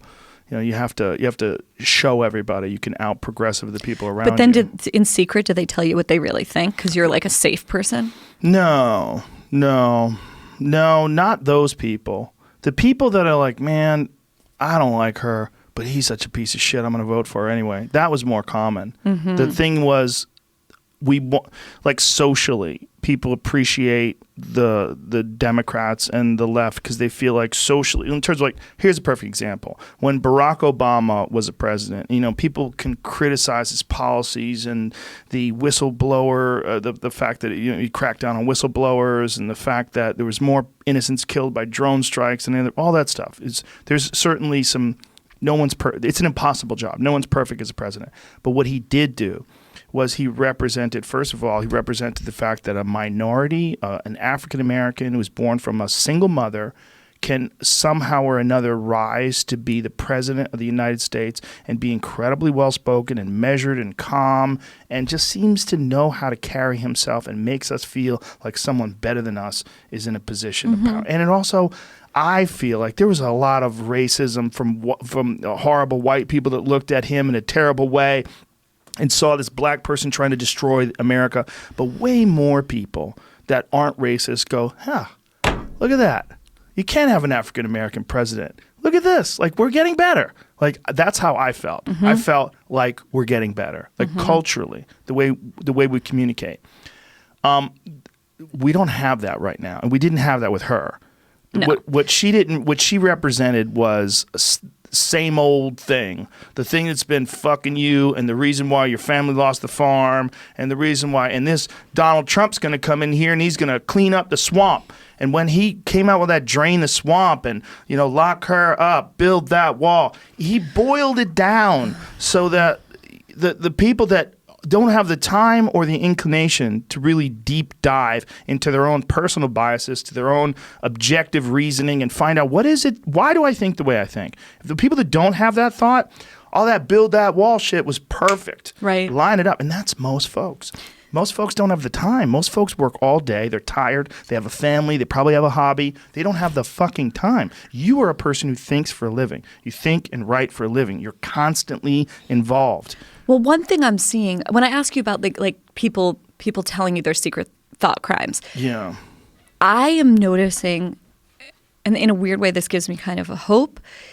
There is a big gap between people's public personas of the politics that they preach and then what they really think and what they'll say around a kitchen table. Yeah. And a lot of them are experiencing what I think about as like second woke. Like they're seeing the poverty or the flaws in the woke worldview and that there are holes with it, but they're kind of too scared to say that out loud because they know it'll be a loss of friends and social capital and everything else. But those people talk to me a lot. Those people send me emails a lot. And oftentimes they're people with platforms who don't want to lose their audience. Yes. And I find that somewhat hopeful. I find it somewhat hopeful too, but But they have to nut up. Yes. Like come you said out. that. Nut up. I'm on Rogan. I figured I'd say something like That's that. it. Say nut up. It's a good way. But you're right. That the thought process behind nutting up is exactly what they need to do. Like And if more people did it, I think you'd realize, like, wow, we're kind of surrounded. It's almost like. Well, okay. What I think about I am never the smartest person in any room. I'm not brilliant. I promise you. Probably the smartest person in this room. No. I don't know. You Jamie don't know hasn't Jamie. taught. Trust me. What makes me the only reason I'm sitting here is that I have like slightly more courage than most people and that I'm willing to say what I think to hell with pissing some people off or losing some friends that weren't really my friends. Most people aren't willing to do that, actually.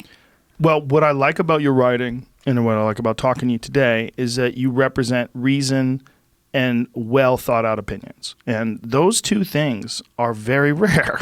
Well thought out opinions are way more rare, in my opinion, than what you usually get. What you usually get is a conglomeration of opinions that seem to make sense peripherally or casually. They have a veneer of logic to them. You're like, I'll go with that because I don't have the time. Because most people don't have the time. Well, going back to Israel, I know are we wrapping up? No. Going back to Israel for 1 second, it's become like a pillar, right? It's like, okay, if you're on the left, I believe in, criminal justice reform, like any number of things. Oh, and by the way, Israel's bad. Like it became one of those things that most people don't really think about. Right. And like, I think it's really important to think about things issue by issue and not just be like, yep, signing up for this whole slew of policies and views on things when actually some of those things don't go together at all. Well, one thing in the woke left you're not allowed to do is criticize the more repressive aspects of Islam. You're not allowed to. You don't do it. If you bring up anything, it becomes Islamophobic, and even if it's homophobic thought, if the ideas are homophobic, or if women have to wear restrictive clothing, any of the things that are incredibly commonplace, you are not allowed to criticize those because those fall into a protected category. I remember when I first ran into this in college when we were talking, I was in a conversation with other feminists, and I definitely consider myself a feminist, about female genital mutilation. And I encountered for the first time a species that I've come to know well, which is feminists who sort of defend female genital mutilation on the grounds of cultural relativism. Who are we to judge? And I remember just like, I did not get over the shock of that. You shouldn't get over the shock. I'm not. That is fucking terrifying. I mean, that is, look, I'm a outspoken, rabid critic of circumcision. I think it's disgusting. I think it's ridiculous. It doesn't make any sense. But at least your dick still works. The idea that someone tried to equate circumcision and female genital mutilation, a person on the left did. When I talked about it recently. Who? Some fucking asshole online. I don't remember who it was, but I didn't even exchange. I read it and I went, their vagina doesn't work the same way anymore. Do you understand that you can't have an orgasm anymore? Exactly. You're cutting off a woman's clitoris to not because of cleanliness or any fucking weird logic that they're using today to try to justify circumcision. Way worse. You're doing it to try to eliminate pleasure because you don't want the woman to leave. It's the same reason why you want to cover her up with some crazy garb that doesn't show her skin. Why aren't we hearing the leaders of the women's march talk about, say, I don't know, honor killings, female genital mutilation, restrictive clothing, forced marriage for right. girls, children? Yeah. No, instead they're talking about BDS in Israel. I don't get it. I'd love to ask someone about that. Also, have you been to Israel? No, I have not. I want to take you. Uh-oh. Say yes. I would go. Yes. I would go. I would certainly go. I got to bring Ari, though. He'll translate. Okay. Is that the guy with Jew? Yeah. Okay. He's a good friend. And he loves to travel, too, so he'd be down in a heartbeat. What was I going to say? Oh, why is it that... Do you think that... Here's a better way for him. Do you think there's too many things to pay attention to? Yes. Yeah. It's not just worldwide. I feel that myself. Yeah, but even in terms of like left versus right in these positions, like I often talk to people about gun control, and when people find out that I own guns and that I'm not entirely in favor of Second Amendment being repealed, one thing that drives me crazy is they want to always bring up school shootings, mass shootings, all these different things, which I agree are horrific, terrible occurrence in our culture and is happening in this insanely frequent way, and it doesn't make sense. What people don't want to talk about is that almost all those people are on psych medication. Almost all of them. Right. Now, correlation does not equal causation. Them being on the psych medicine might be the same reason why they're shooting up schools in the first place. They're incredibly But the fact damaged. that you could be mentally unwell and legally buy a gun is insane. It's insane. That's actually agreed. Insane. Yeah. Yeah, agreed. I know you agree. 100%. Not only do I think that you should. Then here's the question: Who is the person to decide? And this is what the NRA would say, and this is what pro Second Amendment people would say. Who are you to decide whether or not someone is healthy enough or well enough to own a gun? And does a person who is on antidepressants or a person who has psychological problems not have the ability to defend themselves if they have never exhibited violence? So here's the problem. A lot of these motherfuckers, they don't exhibit violence until they break, until they pop, and then they go shoot up a school. Sometimes there's threats like Adam Lanza or a couple other ones where the FBI comes and visits them and they talk to them, or the guy in Colorado where they knew he was like hanging on by a string. But like the guy in Pittsburgh, yes.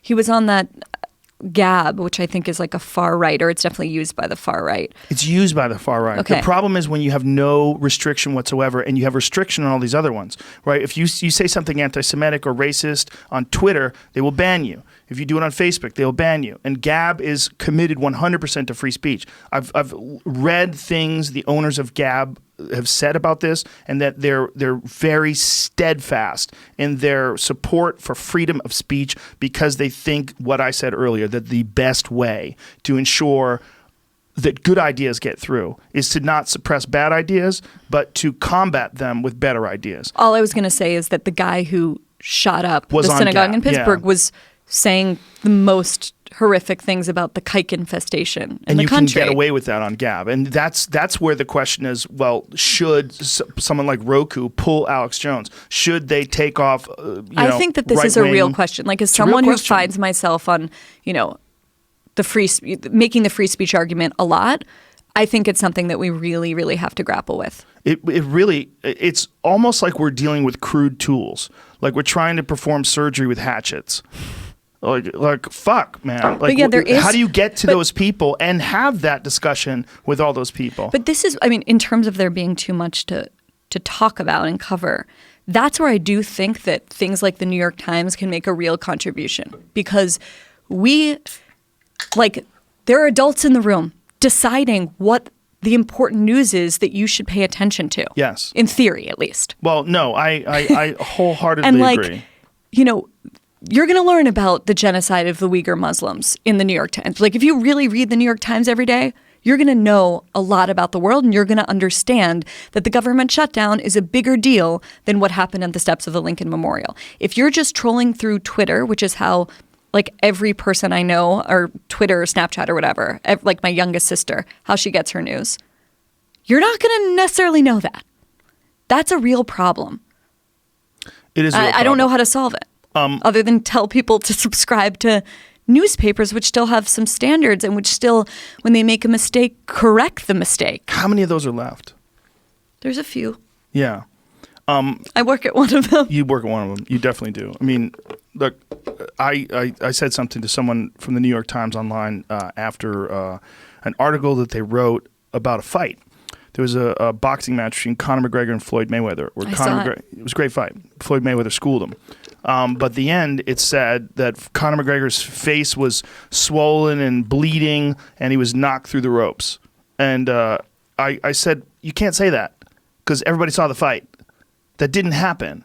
In this crazy time where everybody is crying out for fake news, you can't say his face was covered in blood when there was no blood. You can't say that. Like, don't do that. Was it corrected? It was corrected, which is so rare. But it's actually not like we correct things all the time. Right. But how do you stop it from happening in the first place? It's how do you really stop that hard. first one? Well, no, the first one is really hard. I mean, it's blood? No. Blood when it doesn't exist? No. When I'm saying it's really hard, what I mean is journalists just shouldn't make mistakes like that. Right. But we do. The difference with the New York Times and any number of these other places is that we say we made a mistake and we correct. Well, it's hyperbole. That matters. Right? Yeah, it's purple prose. It's like someone getting ahead of themselves, having a little too much fun. I don't remember that article. Well, it wasn't. I don't necessarily think it's getting ahead. I mean, it's fiction. They applied fiction to an actual sport event, which I thought was bizarre. But they corrected it. They did correct it. Well, here's what's important. What's important is you can at least get a better version of the facts there than you can anywhere else. Yes, and I guess there's some people in the new media landscape that I see, and I don't know if it's because they want to sort of gin up their own audiences or what, like nihilistically getting on, like using Trumpist language to describe the press. What they don't see, I think what they don't understand is that the loss of trust in the press is a symptom of the loss of trust in lots of public institutions. The WHO, the World Health Organization, just came out with this terrifying report where like one of the top 10 threats to health in, I think, the country, we should look this up, is people who aren't getting vaccines. People who think vaccines cause autism and are not getting vaccines. The stakes of like loss of trust in public institutions doesn't just mean like you're going to like hurt the New York Times bottom line. It's like a threat to all of our health, like quite literally. Right. I see these things as being very, very connected. So when I see people gleefully celebrating like the fake news of the New York Times, I'm like, do you have a better alternative right now? Right. That's what I'm thinking. Not you, but no, I agree. I don't understand why anyone would celebrate that. I think it falls into what we were talking about before, that it's an easily digestible ideology that you can just subscribe to. It's a conglomeration of preformed opinions, and you lock in, and you start saying fake news. And it's also exacerbated by this situation that we find ourselves in where people aren't really buying newspapers anymore. You have to get people to subscribe. I subscribe to several on my phone and on my computer, and that's how I digest things now, or an iPad. When you think about what they have to do to get those clicks, and you see these weird, like, this is not a knock on Forbes. I think Forbes is an excellent periodical. They're great. They write some really important stuff. But almost every month they will write this super clickbaity thing about cell phones. Like, it comes with a nasty surprise. The new Galaxy S10 has a nasty surprise. And it's so unimaginative. Is it always nasty? Yes. Look, see if you can find how many nasty surprise articles about iPhones and iPads. I see them about video games and stuff a lot, too. They have, like, a contributor network that people are just allowed to write articles on. And how they allow that. Like, remember Huffington Post used to have that, too? Mm-hmm. Yeah, that fucking stuff is so dangerous. Because as soon as people lose their trust that you are unbiased and you're giving them an objective perspective on exactly what's going on. As soon as I mean, it might be nothing when it comes to Galaxy S10s or whatever the fuck they're talking about. This has a nasty surprise, but it flavors your perspective on news. Of course it does. And these people are fighting for their life. Journalists and people and contributors to these websites and newspapers are fighting for their life because everything is dropping off. The revenues are down. The revenues are and then like what takes their place? What takes their place? Bloggers? Who's looking at them? Are you sure that they have journalistic ethics and standards that are like what we would expect from? They don't. They don't. No. Right. They don't have to. And this brings you to the Infowars thing, right? Yeah, I've just been thinking about that. That's if he's a journalist. No, he's definitely not a journalist. Well, but There's not a question about that. This is what people are fighting about. This is the whole shebang. Like if some of that news that you're getting in these traditional venues is fake, it is dangerous. If any of it is clickbaity, if any of it is deceptive, I could not agree with you more. It's fucking dangerous. Especially because we have a president who attacks the press as the enemy. Remember, like, let's not forget the context we're operating in. Yes. You know, we have Trump calling us the enemy of the people. So crazy. Like the lack of understanding of and how he's driven some important people news is. insane. Yeah. You know? For sure. They were easy to drive insane, though. Let's be honest. There's a lot of dummies out there. That's part of the problem. It's so easy to prod a certain group, and they're like, I'm going to do something about this. This is the danger. This is what you have to worry about. The people that and again, they're signaling too. They're signaling to the far right. They're signaling to those people. I know a lot of people like that. Not that would, shoot people, but I know a lot of people that are signalers, that like far right signalers. Like they'll see things, and I've talked to people that I hope Trump wins because we got to put a stop to all this nonsense. What's the nonsense? Well, it's progressive nonsense. The idea of socialists like Bernie Sanders going to come along and take all your money. We're struggling, hardworking Americans. We got to put America first. Put America first. It's just lack of understanding about the complexity of the entire landscape. The entire landscape in terms of economics, the entire landscape in terms of international politics, all of it, all the above, the war machine, the lack of understanding about the military-industrial complex, the influence that it has, the lack of understanding about the bankers, about how few people went to jail after the fucking crazy economic collapse that we just recovered from. What? Have you seen Inside Job? You seen that documentary? No. It's an amazing documentary, but it's all about the financial collapse. Pull that up, find out. I watched it. It's from 2000, I want to say 10, 11, but it's so sobering when you have this guy who's an economics, a real true economics expert questioning these people who, in many cases, they're economics professors at major universities who give advice. Okay, 2010, I was right. Charles Ferguson, that was the gentleman. He did a good job. I know, it's so sad. He's a good guy. I met him, but he's forever. I just love that movie more than anything. Team America is one of the greatest movies of all time. It really is. That ideology should rule the world. Yes, yeah. And you know what I love about it more than anything? The whole idea that actors have to save the world. But just the analogy in the end is so brilliant. The dicks, pussies, and assholes. Yes. I inadvertently saw that movie with my dad and my grandfather, and I will never forget the puppet sex scene watching that next to them. I wonder if you it's can so even good, make but that you should movie never today. see that. Oh, right, next to your dad. Next to your dad and your grandpa. No, you should. You could never make that movie today. You know what I made the mistake of doing yesterday? I watched Ace Ventura: Pet Detective with my 8-year-old and my 10-year-old. I haven't seen that since it came out. Was it good still? I didn't realize how transphobic that fucking movie is. Is it? I don't remember. Spoiler alert, the whole premise is that there was a spoiler football... alert Ace Ventura: Pet Detective. I had to spoiler alert it myself because I forgot. The whole premise was what this guy steals a dolphin, and when he steals a dolphin, Ace Ventura finds, because he's a pet detective, finds a tiny ruby that's at the bottom of this dolphin tank that is missing from a Miami Dolphins ring. And he finds out through this exhaustive search that the one guy who he couldn't account for his ring was a kicker who fucked up the World Series, or the Super Bowl, rather. I kind of remember that. Yeah. Okay. So this guy that they found out is Sean Young in the movie, who's gorgeous. And then in the movie, take that down, please. So in the movie, at the end of it, the reveal is that Sean Young is really this football player who wants to get back at Dan Marino because he goes psycho because the world hates him because he blew the kick. So he's a guy pretending to be a woman, and Ace Ventura made out with him, and just like everyone, Freaks all out. the cops are throwing up. Everyone's throwing up. Are you kidding? Yeah. Oh no! It's off the charts. At the end, he pulls her top off and she has breasts. He was like trying to show that she didn't really have breasts, and she did. And he's like, well, anybody can get those in an afternoon. But what about this? And he pulls her pants down, and then he goes by, and then everybody sees her, and she's got her legs together, so you can't see her penis. And then from behind, you see her junk is pressed up against her butt cheeks because she's tucked her penis and her vagina. So the cops all start throwing up. And then cops start cleaning. Cops that made out with her start cleaning their mouth off. They start chewing giant wad. That's her at the end. Oh my This is the God. scene. So watch. All the cops see that, and he points to the fact that Sean. Look, they all start throwing up. Look, everyone's throwing up. This is Dan Marino's throwing up. Okay, They all so start- with the- look, so- see how he's cleaning his mouth because he made out with her. Tone Loc. The dolphin's freaking out. Everyone's freaking out.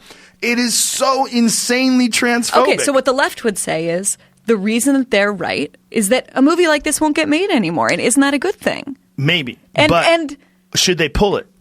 Should Oh, it, no. should it be illegal to have that No, on come on. iTunes?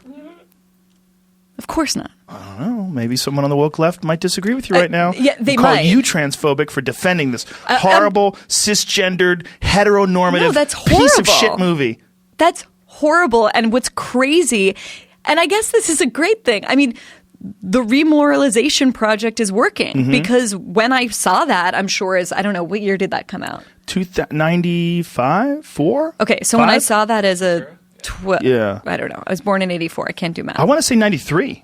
I want to say it was before I came to Hollywood. Okay, when I 94? saw that movie, I was 10.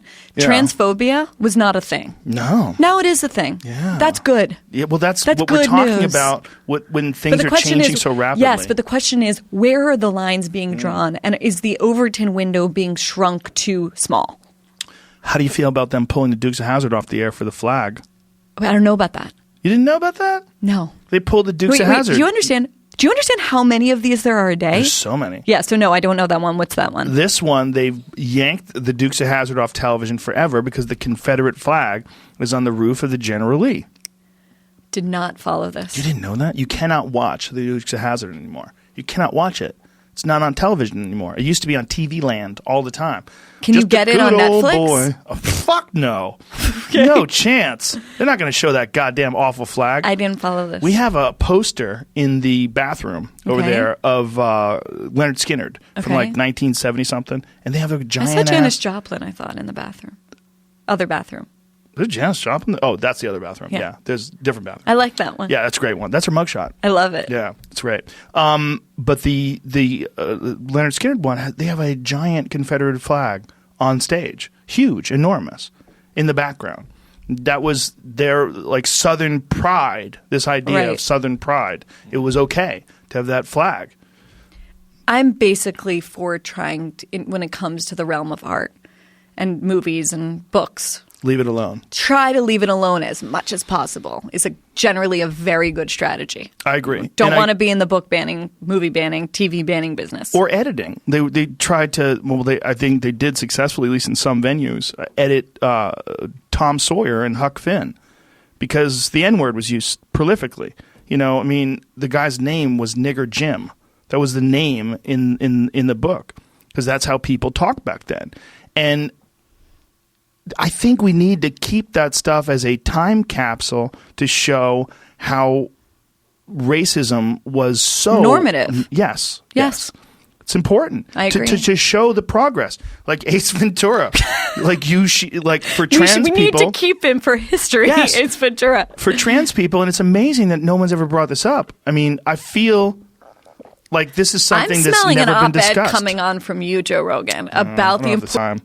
I got shit to do. I got jokes to write. All right. But this is. You got an Israel trip that I'm planning, Oh, and we'll go Barry, what are you doing to me, Barry? You're to the. dragging What am I me over doing? there. No, I'm not dragging you. I'm going to take you on an I amazing know. trip, and then we're going to go to the West Bank, and you're going to see all this stuff, Okay. and you're going to come away with loving certain parts of it and not liking certain parts of it, and you're going to realize it's a country just like any other country. Right. But it is a democracy.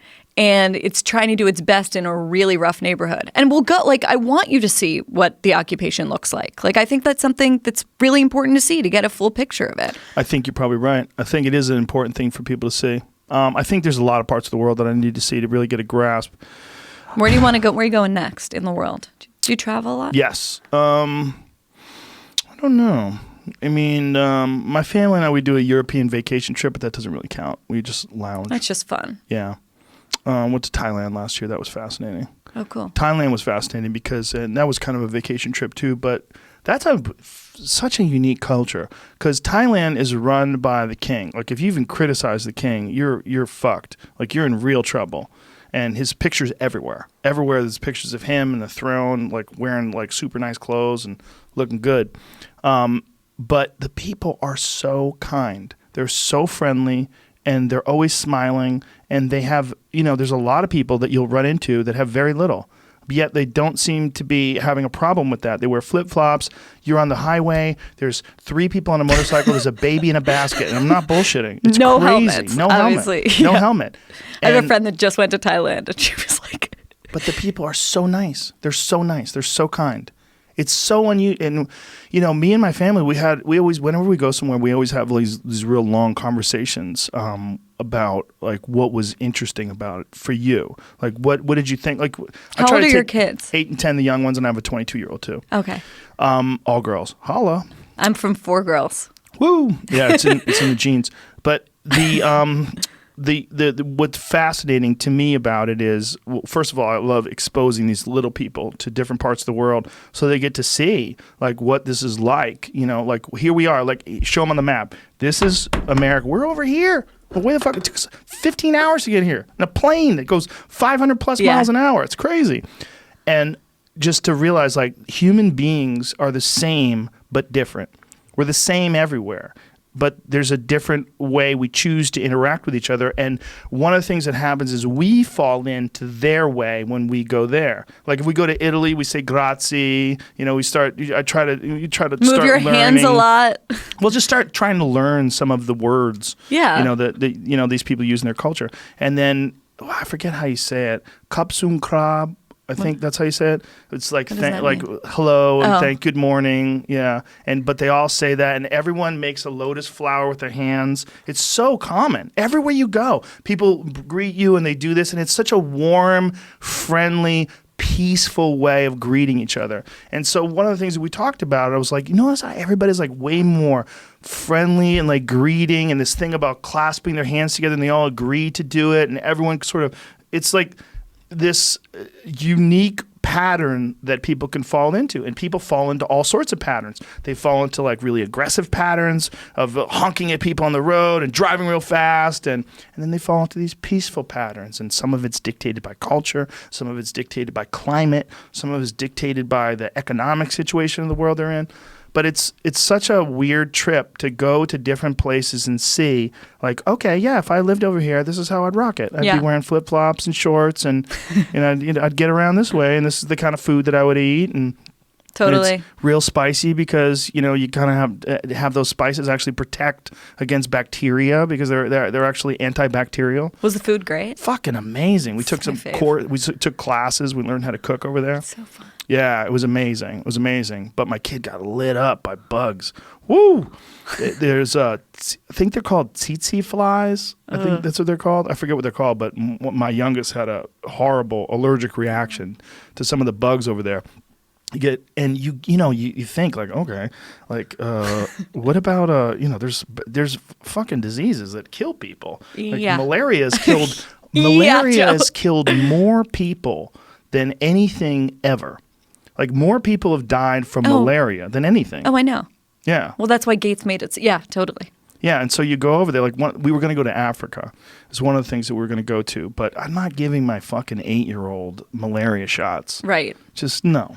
Just like, and those pills give you really bad dreams. I've had some friends that Dave Foley, who's like the sweetest guy on the planet Earth. He was from Kids in the Hall. Oh, cool. He was on News Radio with me. Dave Foley was on malaria medication because he was going to visit his kids in Egypt. So he had to take this stuff, and he was drinking. You're not supposed to drink on it. And he was. Did he hallucinate? Just going crazy. He doesn't even remember it. He was Yeah. going crazy. He was Yeah. taking a reporter's microphone or his tape recorder away and put it in a drink. He was like losing his marbles. Like I had to protect him from yelling at a guy. I had to like corral him. Like calm down. Meanwhile, the sweetest, kindest, nicest guy you would ever meet. And meanwhile, he was like super aggro. It was crazy. It didn't make any sense. And it's the medication. Right. He just had a horrible reaction. I've had other friends that had just like horrific, waking up soaked in sweat, evil nightmares, demons chasing them. Like, fuck this medication. This is too much, man. But my point is, yeah, I'd be down to go to Israel. I'd be. I think I need to go to. Have you been to that part of the world? No. Okay, yeah, it's time. I want to go to Giza too. That's the other place I really need to go to. Okay. I've been obsessed with the pyramids since I was a little kid. Great. Can be one trip. All right. I'm on it. All right. Done. Let's do it. And you can set up a debate for me, and I'm in for that too. I have to Yeah. pee. I don't know Okay. if we're wrapping Go ahead. up. Go. No. Go pee. Okay. Go pee. I don't know if I'm setting up a few debates. I don't know if I could set that one up. That one seems problematic. Why not? No. She's hilarious. She's gonna drag me to Israel. She's a powerful lady, though, right? She's got some horsepower behind her opinions. You gonna come with us? Well, yeah, sure. I mean, You gotta take pictures, man. Yeah, for You're a sure. professional That's what photographer. I got this camera for. Yeah. Would you feel nervous? Where would you feel more nervous? Going to Giza or going to Gaza? Gaza, right? Yeah. Like shit could pop off at any minute. You just don't want to be there when it all goes sour. Yeah, a friend of my dad in the 80s, he was on his way, I believe, to Beirut, and he was being tracked. He found out once he got back, he met Ronald Reagan, and when he met President Reagan, he said, "It's nice to meet you. We've been following you." And he's like, "Excuse me? Been following me?" He's like, "Yeah, we found out there was like a threat after you." He's like, "I think you fainted on the spot or something like that." Whoa. He had no idea. There was a threat. Yeah, he was just going to deliver hot dogs. His name was Hot Dog Harry. He was trying to help the troops and stuff. And What was the threat? they were trying to kill him. Jesus Yeah, Christ! at For one delivering point, hot dogs. Yeah, at one point, a car pulled up next to him, and a guy with a gun had it like rep to his head, and the cab driver thankfully knew what was happening, like took off, and he didn't die. But yeah. Why were they going to kill him just for delivering hot I dogs? don't remember the exact situation. Like they weren't happy he was over there trying to help. Oh, Sort of situation. wow. Like someone Holy knew. Yeah, shit. Yeah, I believe that's how it went down. Yeah. Fuck. Yeah, there's spots in the world that are just so fucked up. Like you don't want to go because you hear and you're like, I don't want to get caught up in that. I don't want to get caught up in that when I can just stay in Burbank. You know, why would I go and get caught up in that? But then there's other parts you go, man, for your own edification, you should probably go just to understand what it's like. Did you hear about those ladies that were killed in Morocco? Hey, you're back. You shut that door? I'll grab it. It's okay. We were just talking Sorry. about going to dangerous places, and it's probably a good idea, but you get scared. And, and for the most part, you probably shouldn't be scared, but sometimes you should. And we were just talking about those women that were killed in Morocco. Those Norwegian hikers, they were from, were they from Norway or Denmark? I forget. They were hiking in Morocco. Those two women, and they were killed by these. But a woman was just killed in Australia, a 20-year-old Israeli, a good woman killed in New Killed Zealand. by people that were doing it because of the United States involvement in Syria, my and God. they cut their heads off and did Oh it on my a cell God. phone camera, and they put it on the internet, and I watched it. Oh, you watched Yeah, it? 'cause I'm Why an would you asshole. watch that? You know what? Because I was reading the story, and the video was there, and I just clicked it, and I shouldn't have. And just to see it, part of me wants to know that people like that exist. But Part of you me know wants to they exist. I know they exist, but I don't want it to be. An abstract, like Yeah, ever. that's exactly But you what know it what? is. I watched the Danny Pearl video. Yeah. I'll never watch another video like that again. Yeah, I saw that one too. I've seen quite a few of them now. You need to know. I don't want to go there. I mean, it's not worth it to go to a place where that's happening, but you need to know that that's happening, right? In order to have a realistic perspective on world events, you need to know what it is at the worst end of the spectrum. Like what are the consequences for rabid ideologies? Well, I've thought about that with like what we decide to show and not show after mass shootings here. Yeah. Like I was in Pittsburgh like right after, and I was, because I knew the rabbi who was doing some of the cleanup, and because of religious reasons. And your bat mitzvah was there. That is so crazy. And yeah, my dad knew 6 of the people who were murdered. And, but like, it was really crazy to me how locked down it was. And like, you couldn't take it. I was there with a photographer, and you couldn't take any pictures at all of anything, you know, and there's a real lockdown on showing people because you don't want to terrify people. But I've wondered, would it prick people's consciousness about the reality of what gun violence looks like? You know, like the carnage, like the people that I know that saw it said it looked like a war zone. And would that change public policy? And would that be a positive thing? Or would we just become numb to it like we become numb to everything else? I don't know. That's a very good question. I'm never in favor of suppressing information, even horrific information. I was a big critic of that during the Bush administration when they passed laws on whether or not you're allowed to show actual coffins, just coffins. You weren't allowed to show coffins being flown back. I felt like that's a disgrace.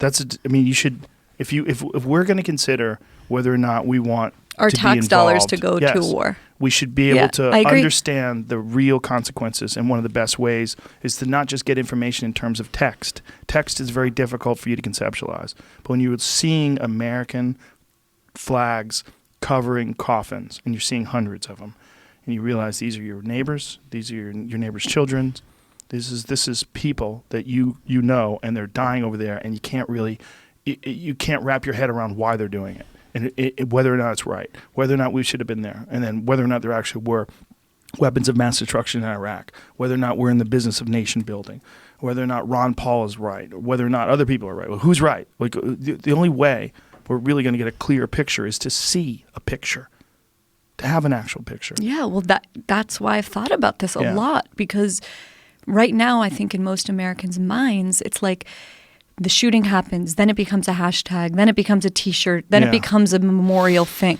a memorial concert. I mean, it's like actually sickening, like the choreography of it. And I think what's lost is what it looks like. Yeah. And this rabbi in Pittsburgh, who's really amazing, described to me what he saw. And I'll never forget just the description of what he told me. And I've wondered a lot in the wake of that, and I'll think about it when the next shooting happens. Would that have made a difference at all in terms of waking people up? What's fucked up is you said when the next shooting happens. Well, that's what's fucked up. Well, we know it will happen. Yeah. We know it will happen. Yeah. Yeah. Why? Why? Because there are a lot of guns in this country, and people have access to those guns who are not only mentally unwell, sometimes they're just evil. They want to kill people, and they want to be famous. I mean, for a million reasons. But the fact that we are living in a culture that seems to worship people's freedom to own those weapons more than human life seems crazy to me. It really does. I get what you're saying. The argument against that would be this. Look, the real crazies believe that these things are happening and that they're happening because of the fact the government wants to take away our guns. This is the real crazies. Wait, explain that. I'm not sure I follow. That they are making these people do these things. The government? That the worst aspects of our society, whatever, fill in the blank with whatever left-wing conspiracy, that, whatever person, whatever boogeyman, Okay. George Soros, whatever Okay, the fuck okay. the boogeyman is, that the whatever boogeyman or cabal of boogie people, that they are somehow or another either using like Manchurian Candidate type influence, or whatever the fuck they're doing. They're getting people to do this, and then even creating false flags where these things didn't happen, so they can take away guns. This is I mean, look. But this is like swamp terror. This is like Pizzagate. Like it is. You're right. It is. It is dumb, but it's real. It's real in terms of the influence that it has, that people actually do believe that there are these false flag events that they're designing to get your guns, that people are training people to go out and kill a bunch of people so they can take away your guns. So it makes them more rabid about their support of the Second Amendment, and they feel like they're being attacked on all sides. Have you had It's very Michael Shermer strange. on here? Like Yes, you need recently. Oh, good. Last week. The mindset of the conspiracy thinker is totally fascinating to me. It is. Mick West is hard to- actually I don't get just it. as good or even better. He runs Metabunk. Okay. He's I a don't know what fascinating guy. Okay. I used to do this show. I did the show for a while on Sci-Fi called Joe Rogan Questions Everything. And one of the things that we went into was why people believe in chemtrails, why people believe that the heat of jet engines, which causes these artificial clouds when it interacts with condensation in the Okay. atmosphere and creates, how it creates artificial clouds. You see contrails. Yes. Some people believe that these are that someone's spraying something, and that this weather control from these commercial jets, that they're, somehow or another there's this gigantic conspiracy of all these people involved, and that this is in some way they're either doing weather control or they're controlling us or mind control. It depends on who you ask. And Clearly. but Mick had a really interesting way of discussing it. Okay. And one of the things that he said is this is like the training wheels for conspiracy theory, because you see it in the sky. Like, look, there it is. I don't remember that. Meanwhile, there's photographs from World War II where you can see, from the 1940s, you can see contrails in the sky that look just like the ones up here. But people will say, I don't remember those when we were kids. And people go, yeah, I don't. And then it starts fueling this paranoid idea that there's this program going on. And then there are real programs that the government is considering to combat global warming, where they talked Right. about this in the 70s and the 80s. They talked about reflective particles in the atmosphere. I think they were when they were concerned that the ozone layer was man, it was the 80s. It probably was later than that. But even more recently, they've talked about suspending reflective particles in the atmosphere to protect it. But it'd be very different. But why do people believe conspiracy theories? What is it in the nature of certain people that I'm just so fascinated by it? That's a good question. That's what I was going to ask you. I don't know. What do you, when you see it from the outside, when you see something like the most horrific ones, like Sandy Hook being a false flag, what would be the motivation for someone saying that? What would be the motivation? The only thing the most plausible, I guess, would be capturing an audience, like getting people to believe in you as some seer behind the veil. Yeah, but that's only the people that are projecting this in terms of in the media. I'm talking about through like an social Alex media. Jones. Like, why does he say that? But my question is, why do other people think it? Why do they look for it? Not a person who's profiting off of it. I think the reason people look to conspiracy theories is that the world is deeply chaotic and seems to lack a logic, and people are desperate for a system of understanding the world. And conspiracy theories often seem to offer a very, very actually an incredibly simplistic explanation, which is there's this secret thing, there's always a secret thing that is a Yes. plan that the public doesn't know about. But Generally. the real thing is that no one really is at the wheel. Yeah. Yes. The real thing is that, haven't we learned that from the Trump presidency, right? Institutions are just made up of people. Yeah. They can fall apart if the people that take them over are irresponsible, crazy, venal, narcissistic, everything that we're seeing in the Trump administration. Well, also that people... But isn't that it's weirdly, it's both terrifying but also comforting, I think. If What's it's people, comforting about it? If it's just people can also change it. Right. Okay. It's not like Yeah. there's a secret hand that we need to get to. Yeah. So, okay, what's the solution? Elect better people. That's the hopeful part. Do you think that this... Such as it is. This constant conflict, this social conflict that we're involved in right now, the woke left and the alt-right and all this jazz, that there's the boiling of it right now will eventually boil down to something more rational? Because it seems like if you read Steven Pinker's work and people that study violence and danger and society over the course of history, that we're certainly on an upward trend. Even though no one's all denying, the data shows yes, that. all the data shows that. No one's denying that there's some awful aspects to our culture today, and society and crime and violence and fill in the blank. And wealth disparity and Yes, all those things exist.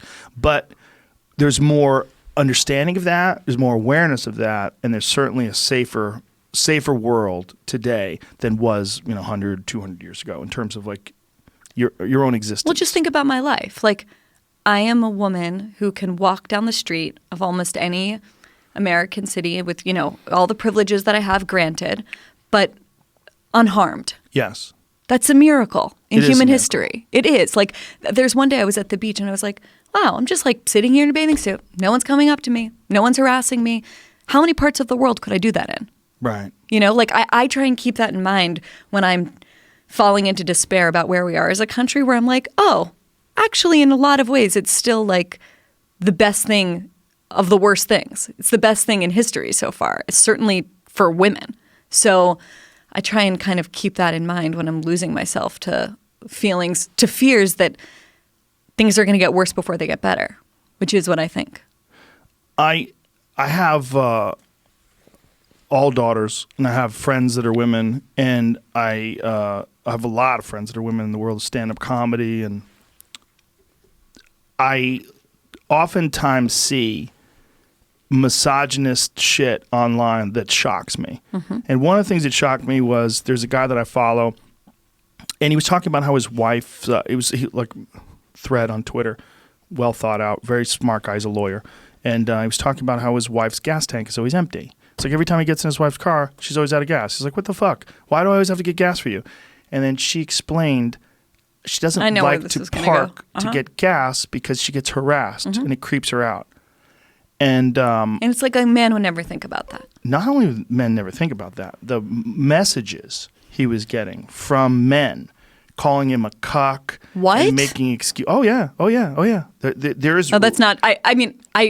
I'm an idiot that I didn't think darkly enough because of course it was going to go there. And right, of course. And he told me direct messages, getting direct messages. People, saying all kinds of crazy shit to him because they not only are they in denial that this could be a situation where their mother was in or their wife or their daughter.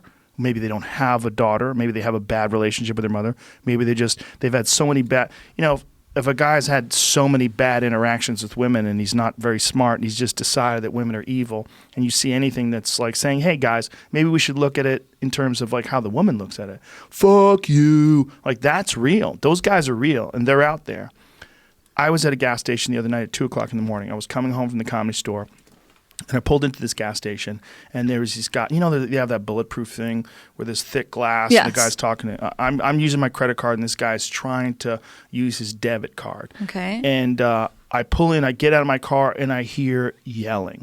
And I hear him going, hey, bro, relax. You're not a fucking bank teller, all right? He goes, you're taking this job so seriously. You make $10 an hour. God. And the guy says something, there's no money on the card. He's like, fuck you, there's $800 on this card. And his friend from the car is saying something. And I am nervous, okay? I'm really? Nervous. Yes. It's 2:00 in the morning, and I'm nervous. And I'm like, fuck. And I'm like, what if this guy turns any of this aggression on me? What if he decides, he's a fucking asshole. And he's probably drunk or high or something. And it's 2:00 in the morning. And it's him, and there's another guy in the car, and I'm so nervous. And they're humiliating the guy who works there. Yes. So and I'm so nervous that I'm thinking of cutting my pump short. I'm thinking of just don't get a full tank, just get $5 and get the fuck out of here. Don't run out of gas, but let's just get the fuck out of here. We'll get the gas tomorrow during the daylight. And I'm a man, and I'm looking at these two guys, and I'm saying, okay, if some shit goes down, if these guys don't have a weapon, if some shit goes down, I'm going to beat the fuck out of these two guys. They look skinny. They look like they don't exercise, but they're aggressive. They're angry. They're stupid. I'm like, God damn it. Like all my spidey senses are going, get out of here. Go. Get out of here. And like an asshole, I decide to stay and pump my gas. But when these guys are yelling at each other, I literally went around the front of the car instead of the back way because it was a shorter path for me being exposed to their view. So I'm hiding behind my truck while I'm filling my tank, and I'm a man who could kill these two guys. Right. I honestly thought where this story was going to go is that you were going to go over and tell them to shut up. I was thinking of going over there, but I didn't want to get shot.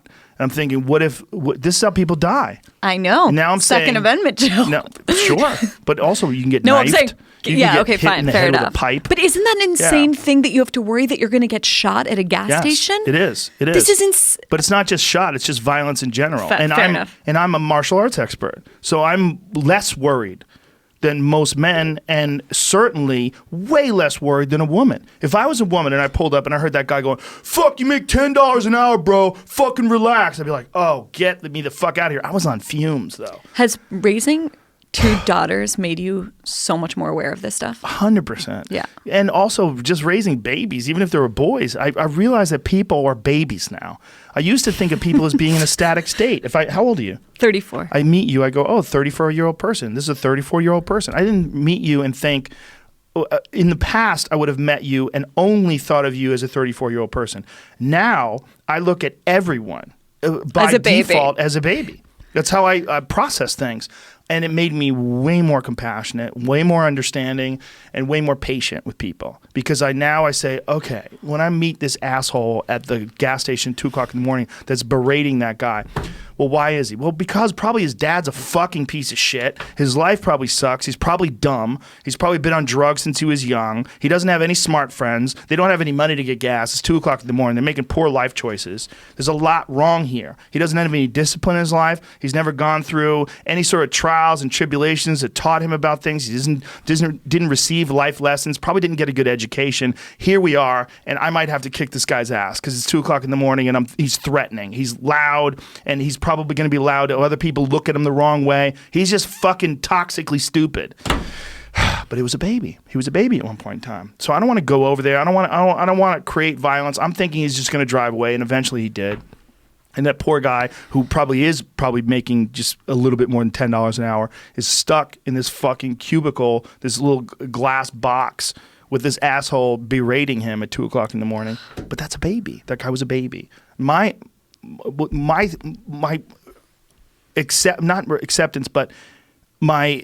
curiosity with socialism, my real curiosity with any socialist ideas is, how do we recognize the fact that some people are dealt the shittiest of shitty hand of cards, and that there's entire sections of cities where everyone has a shit hand of cards, and some make it out through basketball and football and sports and rap music and whatever, but that whole spot sucks.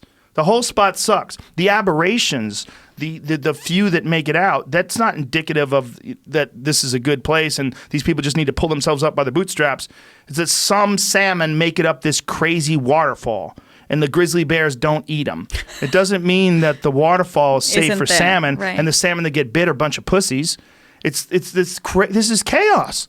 The fact that we don't address that, and that our civilization just plows on with the same stupid path that we've had for decades, regardless of the fact that we have an absolute understanding of the complete inequality of the real ghettos of our country, whether it's the south side of Chicago or whether it's Baltimore, wherever it is. We have a real understanding of this. This isn't guesswork. We really know, and we don't do a goddamn thing about it. That's what makes me want to embrace some aspects of socialism. The fact that I know it's not fair. It's not fair. Look, I didn't have a great childhood, but it wasn't bad. I got through. I'm fine. Nobody shot me. Nobody raped me. I got through. Like, it could have been way worse, and it is way worse for many, many people. Yes. So all these pull yourself up by your bootstraps assholes, the other thing I notice about them is they're rarely really successful. Like, they really rarely are these pull yourself up by your bootstraps people who have accomplished anything extraordinary. It's just like an idea. It's like it's a simplistic ideology that they've sort of subscribed to. You should have AOC on. I Alexandra would love to. Her and I have gone back and forth on Twitter. Yeah, that would be really interesting to listen to. Plus, she's so young. I'm so interested in her. Yeah, she's 28 years old. I mean, that's amazing. The whole thing's amazing. She's just fascinating. Yeah. You should have her on. How about when she was getting a hard time because they found a video? Like, they thought they were going to get her. No, they found here's a video the thing, though. of That her was in college dancing. Yeah, but you know what? Everyone loved that video. Right, like, the whole narrative that, like, some random person on Twitter put that video out. Right, but the point is they did it because they thought they were going to shame her. They're idiots. But how funny is that? I mean, they thought it was the most charming thing in the entire world. It was amazing. Anyone who did not love her already fell in love with Yeah. her. That's what it accomplished. And then her response to that was her doing a little dance. She's a genius. She's a social media genius. The question is, does she, do her ideas stand up at all? Well, It'd be interesting to hear. Her ideas can evolve, but what she has that's unique is she's real, and she seems to be a really good person. She seems to be a good person. Now, whether or not I agree with her tax policy, I'm not an economist. I'm a fucking moron, okay? I don't know anything about economics. I really don't. I mean, But you should have her on with some would love to. economists. Like, no? I'd rather have her on. I just want to know about her as a person first. Look, my thoughts Yeah. on politicians is you can hire economists. You could listen to them. You could talk to them. What we really need is people that have the right idea as far as where humans should go, the way we should behave, the way we should treat each other. This overwhelming need for community that we all share. We have to pull this thing together, and we have to look at each other as a community, and that's lacking. And the people that are polarizing, both on the left and the right, they don't want to look at it that way. They want to look at people and say, "Hey, you will never get better," like that 16-year-old kid. No need to ever forgive him. This kind of crazy talk, whether it's from the right or from the left, is what we really need to stomp out. We need to stop. We need to be nicer to each other. We need to figure out that we don't have time. We're not going to live long. If you're 50 years old and this is your idea of the world, like, fuck, man, you're halfway done and you're an idiot. Yeah. You're looking at shit completely wrong and you're halfway done with this trip if everything goes perfect. I know we're like in an anti-religious period of the world's history, but like ideas like grace and mercy would go a long way in the culture right now. Yes. No, I agree. And even if it's just even if it's really wacky, mindfulness and yoga, even if it's like comes from a sort of fake guru-y place in the beginning, which a lot of times it does. Well, it's just people have deeply religious impulses, and that needs to go somewhere. And so it's going to politics and doctrinaire politics, or it's going to wokefulness, or it's going to self-care and wellness. I mean, all of these things, or astrology is like making a comeback. Mm-hmm. Is it really?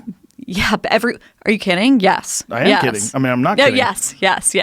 Really? Yes. How's astrology People's making... signs, like, I mean, it's like all religious, like that energy inside of us, I think, is deeply human and needs to go somewhere. I talked to a guy who's a really smart guy who told me he doesn't do anything until he contacts his astrologer.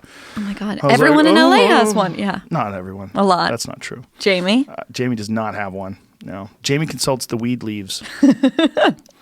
I don't know what that's about, but I do think that people do have this desire for a space daddy, a higher power, something that knows more than you, some grand pattern to follow that leads to harmony. I mean, I think everybody sort of has that thing because, again, what we were talking about before, we do realize, if we are being honest, that no one's at the wheel, that we wake up. We're almost like we're in a spaceship, and we wake up and we were in hypersleep, and this thing has been flying for millions of years, and we're like, wait, who the fuck is flying this? Do we know who's flying this? Or you're not flying it? I'm not flying it. Well, we're gonna get together and we're gonna form a group that flies it. Like, okay, but it still moves. It's still moving while we're trying to figure out who flies it, and there's no way to slow it down. There's no brakes in this thing. And we are in an organic spaceship. We are. And we're flying through infinity. We're spinning 1,000 miles an hour, and we're going through space. That's real, and you're going to die. All those things are real. All those things sort of make everything else sort of pale in comparison.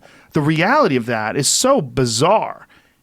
And while we're avoiding those thoughts, we're concentrating on these very minor differences that we really have that are really framed by our teams. This team says you got to do this. This team says you got to do that. I can tell almost if you tell me you're pro-life, I go, oh, you vote Republican. Right. And you know everything else about that person. That's crazy. The idea also that you know that you're going to die, and yet there are people who are spending their lives hurling pixels at other people. And pixels? Like on Twitter, that's hilarious, though. Pixels. I never thought about it that way. That's crazy. Yeah. Like this is all day, too. This is your one life. Yep. That's how you want to spend it? Yeah. Being mean. Go outside. Yeah. Seriously, like go outside. But it's so intoxicating and it's so new. That's also the problem with social media and phones. And it gives people in a world in which, people live alone and stare down at their flashy screen and worship it like a god. These networks give you a sense of belonging and community. Yes, and it also gives you something to think about. If you, I was talking about Jamie Kilstein earlier, who I accidentally almost tweeted or texted. Jamie used to be a heavy-duty social justice warrior. I know all about him, yeah. And he was describing how he would go after people, and then he would be locked onto his phone all day long, look at the responses, and completely addicted to it. No matter what he did throughout his day, he was checking his phone every couple minutes, and he couldn't help that compulsion. That's a lot of people out there that are locked into this. It's an addiction. Yes, it is an addiction. I've had to get over. I mean, like, I had a small period of a few months where I had not really been on Twitter. I joined the Times. That sort of thing happened to me. And then I was like, this is horrible. Like, I hate the way this is physically making me feel. Like, I'm nauseous. I'm sweating. Like, I hate this. Yes. I can't do this. Yeah. There's got to be a better way. Saying something mean to you. Oh, my God. And then you look at it and you're like, I should say something back. Like, this is not it's true. really and intense. And then people, you see them like formulating, and you're like, hey man, what are you doing? I'm in the middle. I'm in Mortal Kombat here. Mortal Online. You catch yourself. Like, I remember I was at a dinner party once and I was like describing some Twitter fight I was in. And I was like, oh my God, I've become one of those people. And I'm not going to allow myself to be that person. Yeah. But you have to fight it. You do have to fight it. And you have to be aware of what it is. Like it feels like something you have to pay attention to. Right, but the beauty is that I get to write for the New York Times. Yeah, that is the I'd beauty. like to put my energy into that. Yeah, and when you do get criticism from your articles, do you get it in the form of like, what is the... I got a really scary email today. I get emails, I get tweets, I get everything. Everything everyone gets. I get letters in the mail sometimes. Do you want to talk about it? Like what? No, I mean, it's... No, I mean, I can. I don't think it's so unusual. Like, that's part of, I write things that people find provocative. I expect to provoke a reaction. I'm okay with that. And when there are things that are scary, the New York Times is really good about monitoring that. Yeah. There's no But way I don't like to be in a field that's getting attacked as an enemy of the people by the President of the United States. Yeah, the failing New York Not super Times. excited about that. But it's just so bizarre that the guy, he's so petty that he calls it like the failing New York Times. But it's so irresponsible. Yeah. Like, I'm shocked that there has not been more violence perpetrated on members of the press. I really am. What do you think happens with him? Oh, I don't know. I don't know who can beat him. Fascinating, I don't know right? who can beat him. Who do you think can beat him? That's a good question. I don't know. Hillary can't. I'm so worried. Duh. Yeah, but I'm so worried she's going to run again. She's going to muscle her way to the top. I don't know who can beat him right now. And I don't know. Why do you think that? Right, and the question, right, is as like... things keep going further and further south, what about someone who is a centrist Democrat? Doesn't that make more sense? That someone who's a rational person, who's on the right, who's going to look at this person who's maybe economically conservative but socially liberal and say, this is really where I'm unless they leaning run towards. someone on the far left and like on an identity politics platform. That's what scares me. Yeah, that's not going to work. Well, could it though? I don't think so. I don't know, because Trump's whole thing was, screw the center. I just need to make my base go apeshit crazy for me. But they're still apeshit crazy, and no matter what I know, and I'm worried that the Democrats are going to try and replicate that strategy and be like, we just need to make our base go apeshit crazy, rather than running someone that can win the center.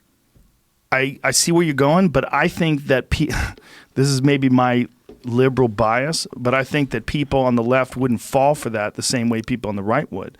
I don't think people on the left who saw someone who went apeshit, full woke, far left. I think there's a lot of people in the center who be like, "Well, I'm just going to vote libertarian, man. I'm going to vote for Gary Johnson or some shit." But okay, so who's in right now? So we have Kamala, Kirsten Tulsi Gillibrand. Oh, monstrous. Monstrous? Ideas. Well, when she was 22, she had... No, she's an Assad toady. What does that mean? She is What's a toady? I think that I used that word correctly. Jamie, can you check what toady means? Like toeing the line? Is that what it means? No, I think it's like a... Toadie. What does that mean? I think it means what I think it means.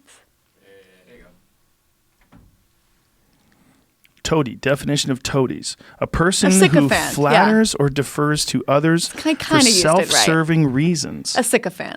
So she's an Assad sycophant. Is that what you're saying? Yeah, that's known about her. Like, what did she say that we have to look. qualifies her? I don't remember the details. We I've read probably it. should say that before we say that about her. We should probably read it rather. Well, I have read it. No, I mean, we should now. Oh, yeah. Okay. Just so we know what she said. Look up I've had her Tulsi on Gabbard. here before. Look and up I really enjoyed talking to her. I like her a lot. Are you serious? Yeah, I like talking to her. Okay, I like okay. talking to her. I don't know about... I think she's like the motherlode of bad ideas. Whoa. I'm pretty positive about that, especially on Assad. But maybe I'm wrong. I don't think I'm wrong. Well, my take on her was that I think as a person who's coming from the left, who's also a veteran and is very articulate and sensible and a woman, and in talking to her, we didn't get into Assad or any of those things, but talking to her about what she feels is wrong with the current administration and the way things are running and a direction she thinks things could go in. She had some very promising ideas. I didn't know about this. But doesn't she also, did she ever apologize for believing in conversion therapy? I didn't even know she believed in conversion therapy. Am I crazy? Is that real? I'm almost positive this is real. I think her father ran when you say conversion therapy, you're talking about gay people. Yes. Yeah. No, I didn't know that. I never heard that. I did hear something about when she was very young. She was like 22. She had said something about gay marriage and civil unions that she apologized for and said that she evolved. She reveals she met Assad in Syria without informing top Democrats. I'm telling you, She said she went on a fact-finding mission in support of peace for Syrian people, but characterized U.S.-backed rebels as terrorists. Yeah, hold on. I can keep looking, but I'm telling don't have you. enough time to research everything all at the same time. I can come back on when I know more. Okay, but we can do this another time. Okay. But who do you think stands out for you as someone that would make a good president? Yeah, she once touted working for an anti-gay group that backed conversion therapy. Anyway. She once touted working for an She worked for an anti-gay group? She worked for them like she had a job there? What? You know, I'm worried as a person who's been called alt-right adjacent. I'm just looking I'm worried it up. about labels. No, I understand. But you know what I mean? Rep. Tulsi Gabbard in the early 2000s touted working for her father's anti-gay organization, which mobilized to pass a measure against same-sex marriage in Hawaii and promoted controversial conversion therapy. Ooh. Yeah. FYI. Conversion therapy is the weirdest shit of all time. There was an article that I read about they were manipulating pleasure. It turned out I started reading it from a study on rats. They did this thing with rats where they they figured out a way to give rats orgasms. They figured out a way to jazz up the pleasure I love that center you're of reading the this, brains. okay. And they would do anything to do it. They would shock. They would run up past an area that shocked them. Like they would do anything to get to this area where they could have these orgasms, and they would have them up to 2,000 times a day. They would just nut all day long, and in reading, wait, male and female rats, or just male? Yeah, just rats, just rats, okay, just rats, just rats trying to come. And so when I was, I love that we're in hour 3 and we're talking about rat orgasms. Oh, it's amazing. The study's amazing. Well, this is what's amazing about it. Sorry, folks. No, it's okay. Mr. and Mrs. Weiss, time to turn away. They did it with a gay man. While they were doing this is in the 1970s. There's a couple different studies that they did, but one of them they did with this gay guy where they tried to stimulate certain parts of his brain while they were showing him heterosexual porn. And they were trying to convert him into being heterosexual. Okay. And apparently they had some meager amount of success with this where he engaged in sexual relationships with women and apparently even enjoyed it. And they did something to literally stimulate a part of his brain that would excite arousal and tried to connect that with heterosexual porn. And made him orgasm, made him masturbate to orgasm while they were doing this, and showing him straight porn. The idea was they were going to reprogram his mind. How'd that work out? It didn't, but it did. It did in terms of short term, but it didn't. I mean, it must have been just massively confused. Because obviously sexuality is not just about what makes you have an orgasm. No, it's not. It's also incredibly complex. And one of the things that happens is you you can have gay experiences when you're young. If someone does something to you and imprints upon you arousal at a young age with gay experiences, sometimes even heterosexual men will get aroused by certain gay images and gay things because of their past, because of that. Like Chris But isn't Chris it Ryan's also talked that about we're that before. that we're all on a spectrum? Sure, sexuality It's and like speculative. Yes, I think so for sure. We all certainly are, but it's also speculative how much of that spectrum is influenced by your environment Sure. versus your genes. And, you know, Sure. and this is very taboo for some people to discuss, even though it's really fascinating. The human sexuality is incredibly fascinating. And there's some major taboo areas of exploration. And when you start looking at like what makes a person gay or straight, whether it's nature or nurture, whether it's a combination of those things, whether someone's just radically gay from the womb or whether someone's radically straight from the womb, these studies where they were trying to turn someone with science, they were trying to turn someone straight. It's very, you couldn't do it today. You would never be able to do it I have today to look in this America. up. Yeah, I believe it was like 71 they did it. Okay, I'll look it up. Yeah, I'll send it to you. Okay, It's thank crazy. It's crazy. Widely criticized, but heavily studied. You know, the woman, they did it to a woman too. They stuck this woman had a problem with painkillers, and so they figured out a way to wire her brain. Is this like electric shock therapy or No, like no, lobotomy? they used fucking dental drills. They put Oh my holes in their God, this brain. is- They fucking could do whatever they wanted in the 70s. Is now the time that we get high? Yeah. When does this? Now's the time we break out the Elon Musk weed. Oh my God, Yeah. that was crazy. I watched every minute of It was that. nothing. We drank whiskey for 2 hours first. Sorry, when I say crazy, I mean like an amazing get. Like Oh, yeah, journalistically, yeah. it was No. awesome. No, it was really cool. And I have to thank some of his friends that I'm friends with that convinced him to do that. Yeah. That was a fascinating conversation. I thought it was nothing. I thought, so we smoked a little pot. I literally didn't think doesn't anything matter. of it. Anything he does Yeah. is fascinating to Yeah. people. That's But what I really wanted to talk to him about was his thought process. Like what's going on? I know something different is going on in his head. right. You know, you ever talk to someone where, you know, because I have children and I do like to think of people as babies that become, you know, what they are. And I see them in front of me right now and this constant state of evolution. But sometimes I'll run into someone that's depressingly stupid where I realize like, God damn, this guy's got a 9-volt brain. They just do. Some people just do, and no one wants to admit that. And we're not talking about mental retardation or any sort of a disease, Down syndrome or something like that. We're talking about people that are just toxically stupid, and they do exist. Just like some people have big noses, some people have little noses. So when you were talking to Elon Musk, did you get the sense that you were talking to like a genius? What did it feel like? Like I'm a chimp.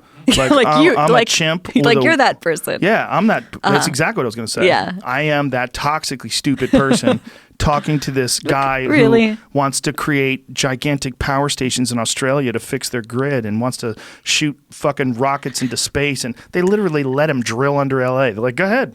What are you going to do? You going to drill holes? Go ahead. I think go ahead. people are completely fascinated by him, They and they have would to have be. watched you. They would have watched like a silent movie with you and him for 2 hours, and millions of people would have watched that too. I don't know about that. No, I They mean, want to hear him talk for sure. Yeah, they want to hear him talk, but I'm saying like anything Yeah. he does is completely fascinating to people. Well, he's a legitimate super genius. I mean, legitimate. Like when he's not full of shit. That is his thought process is extraordinary. But one of the things that was really clear from talking to him was that it's uncomfortable. That his whole life it's been this tornado of ideas that's I watched beating it against his head. Yeah, And he's like, you wouldn't want to be me. You know, I was like, oh Jesus. I'm like, what do you mean, man? You know, and he's like, it never shuts off. right. You know, and like, oh, but he wasn't woe is me. He was being factual, and he was probably, it's probably like, you know how some people have a ringing in their ears, they have tinnitus, Yes. like rock concerts Yes. too many. I think he's got a ringing of ideas. So while you and I are having this conversation, I don't have a fucking thing else going on in my head. There's nothing else back there. It's just you and I talking. There's no fucking grand plans. I think he's like remapping civilization and trying to make a better yacht. You know, it's like, I'm thinking I want a burger. That's what I'm yeah, thinking right food, now. Yeah. He's just, you know, just like Shaquille O'Neal is 8 feet tall and some people are 4 feet tall. You know, some people just have a brain. I mean, there's no level playing field when it comes to anything, whether it's athletic performance or mental performance. Or who our parents are. Like you were talking about before, like I won the lottery when it comes to that. Yes. You know, I'm so aware of that in everything in my life. Right. That like that made everything possible. Yeah. Well, that is the only saving grace of the concept of white privilege, is that we do have to recognize that some people got a really good deal and some people got a really terrible deal. But the only reason why white privilege is even something to consider is that racism is real. White privilege is not, if the world was Bari Weiss or But there's all kinds of privilege, right? Like, but what I was going to say is, if the world was people like you or people like Jamie, we would never have to worry about racism because it wouldn't even be a consideration. Jamie's on Black Twitter every day. Loves Jamie, Black what are you people. doing over there? It's just it's being a producer. Working. Yeah. But you know what I'm saying? Like, if it was no racism, that concept would be totally irrelevant, and what we would be concentrating on is, you know, who's making the best buildings, who's making the best music, what are the contributions to culture. We wouldn't care about if they were coming from Asian people or West Indian people. We wouldn't care. But I think the contribution of the left to make people recognize, privilege of all kinds, that's useful. It's actually useful to think about that. What is not useful is to say, because you are X, Y, or Z thing, therefore you're out. Yes. Therefore you have no stake. And therefore, in fact, you have sort of less of a claim on truth and morality. I'm sure that's you're where it goes aware bad. of what happened recently with the woman from CNN who was on Patriot Radio. Hilarious. That was that was amazing. She accused an African-American gentleman who she didn't do of her white research. Privilege. Yeah, she didn't Google him. Instead of arguing the idea or discussing these ideas, and she said, because of your white privilege, it's blinding you. And he was like, explain. He gave her rope too. You know, to me, like as a person who does jujitsu, he like gave her room. He gave her room, and she went right into the choke. She just sank the choke in herself. She explained it even further, and he said, "I hate to break it to you, but I'm black."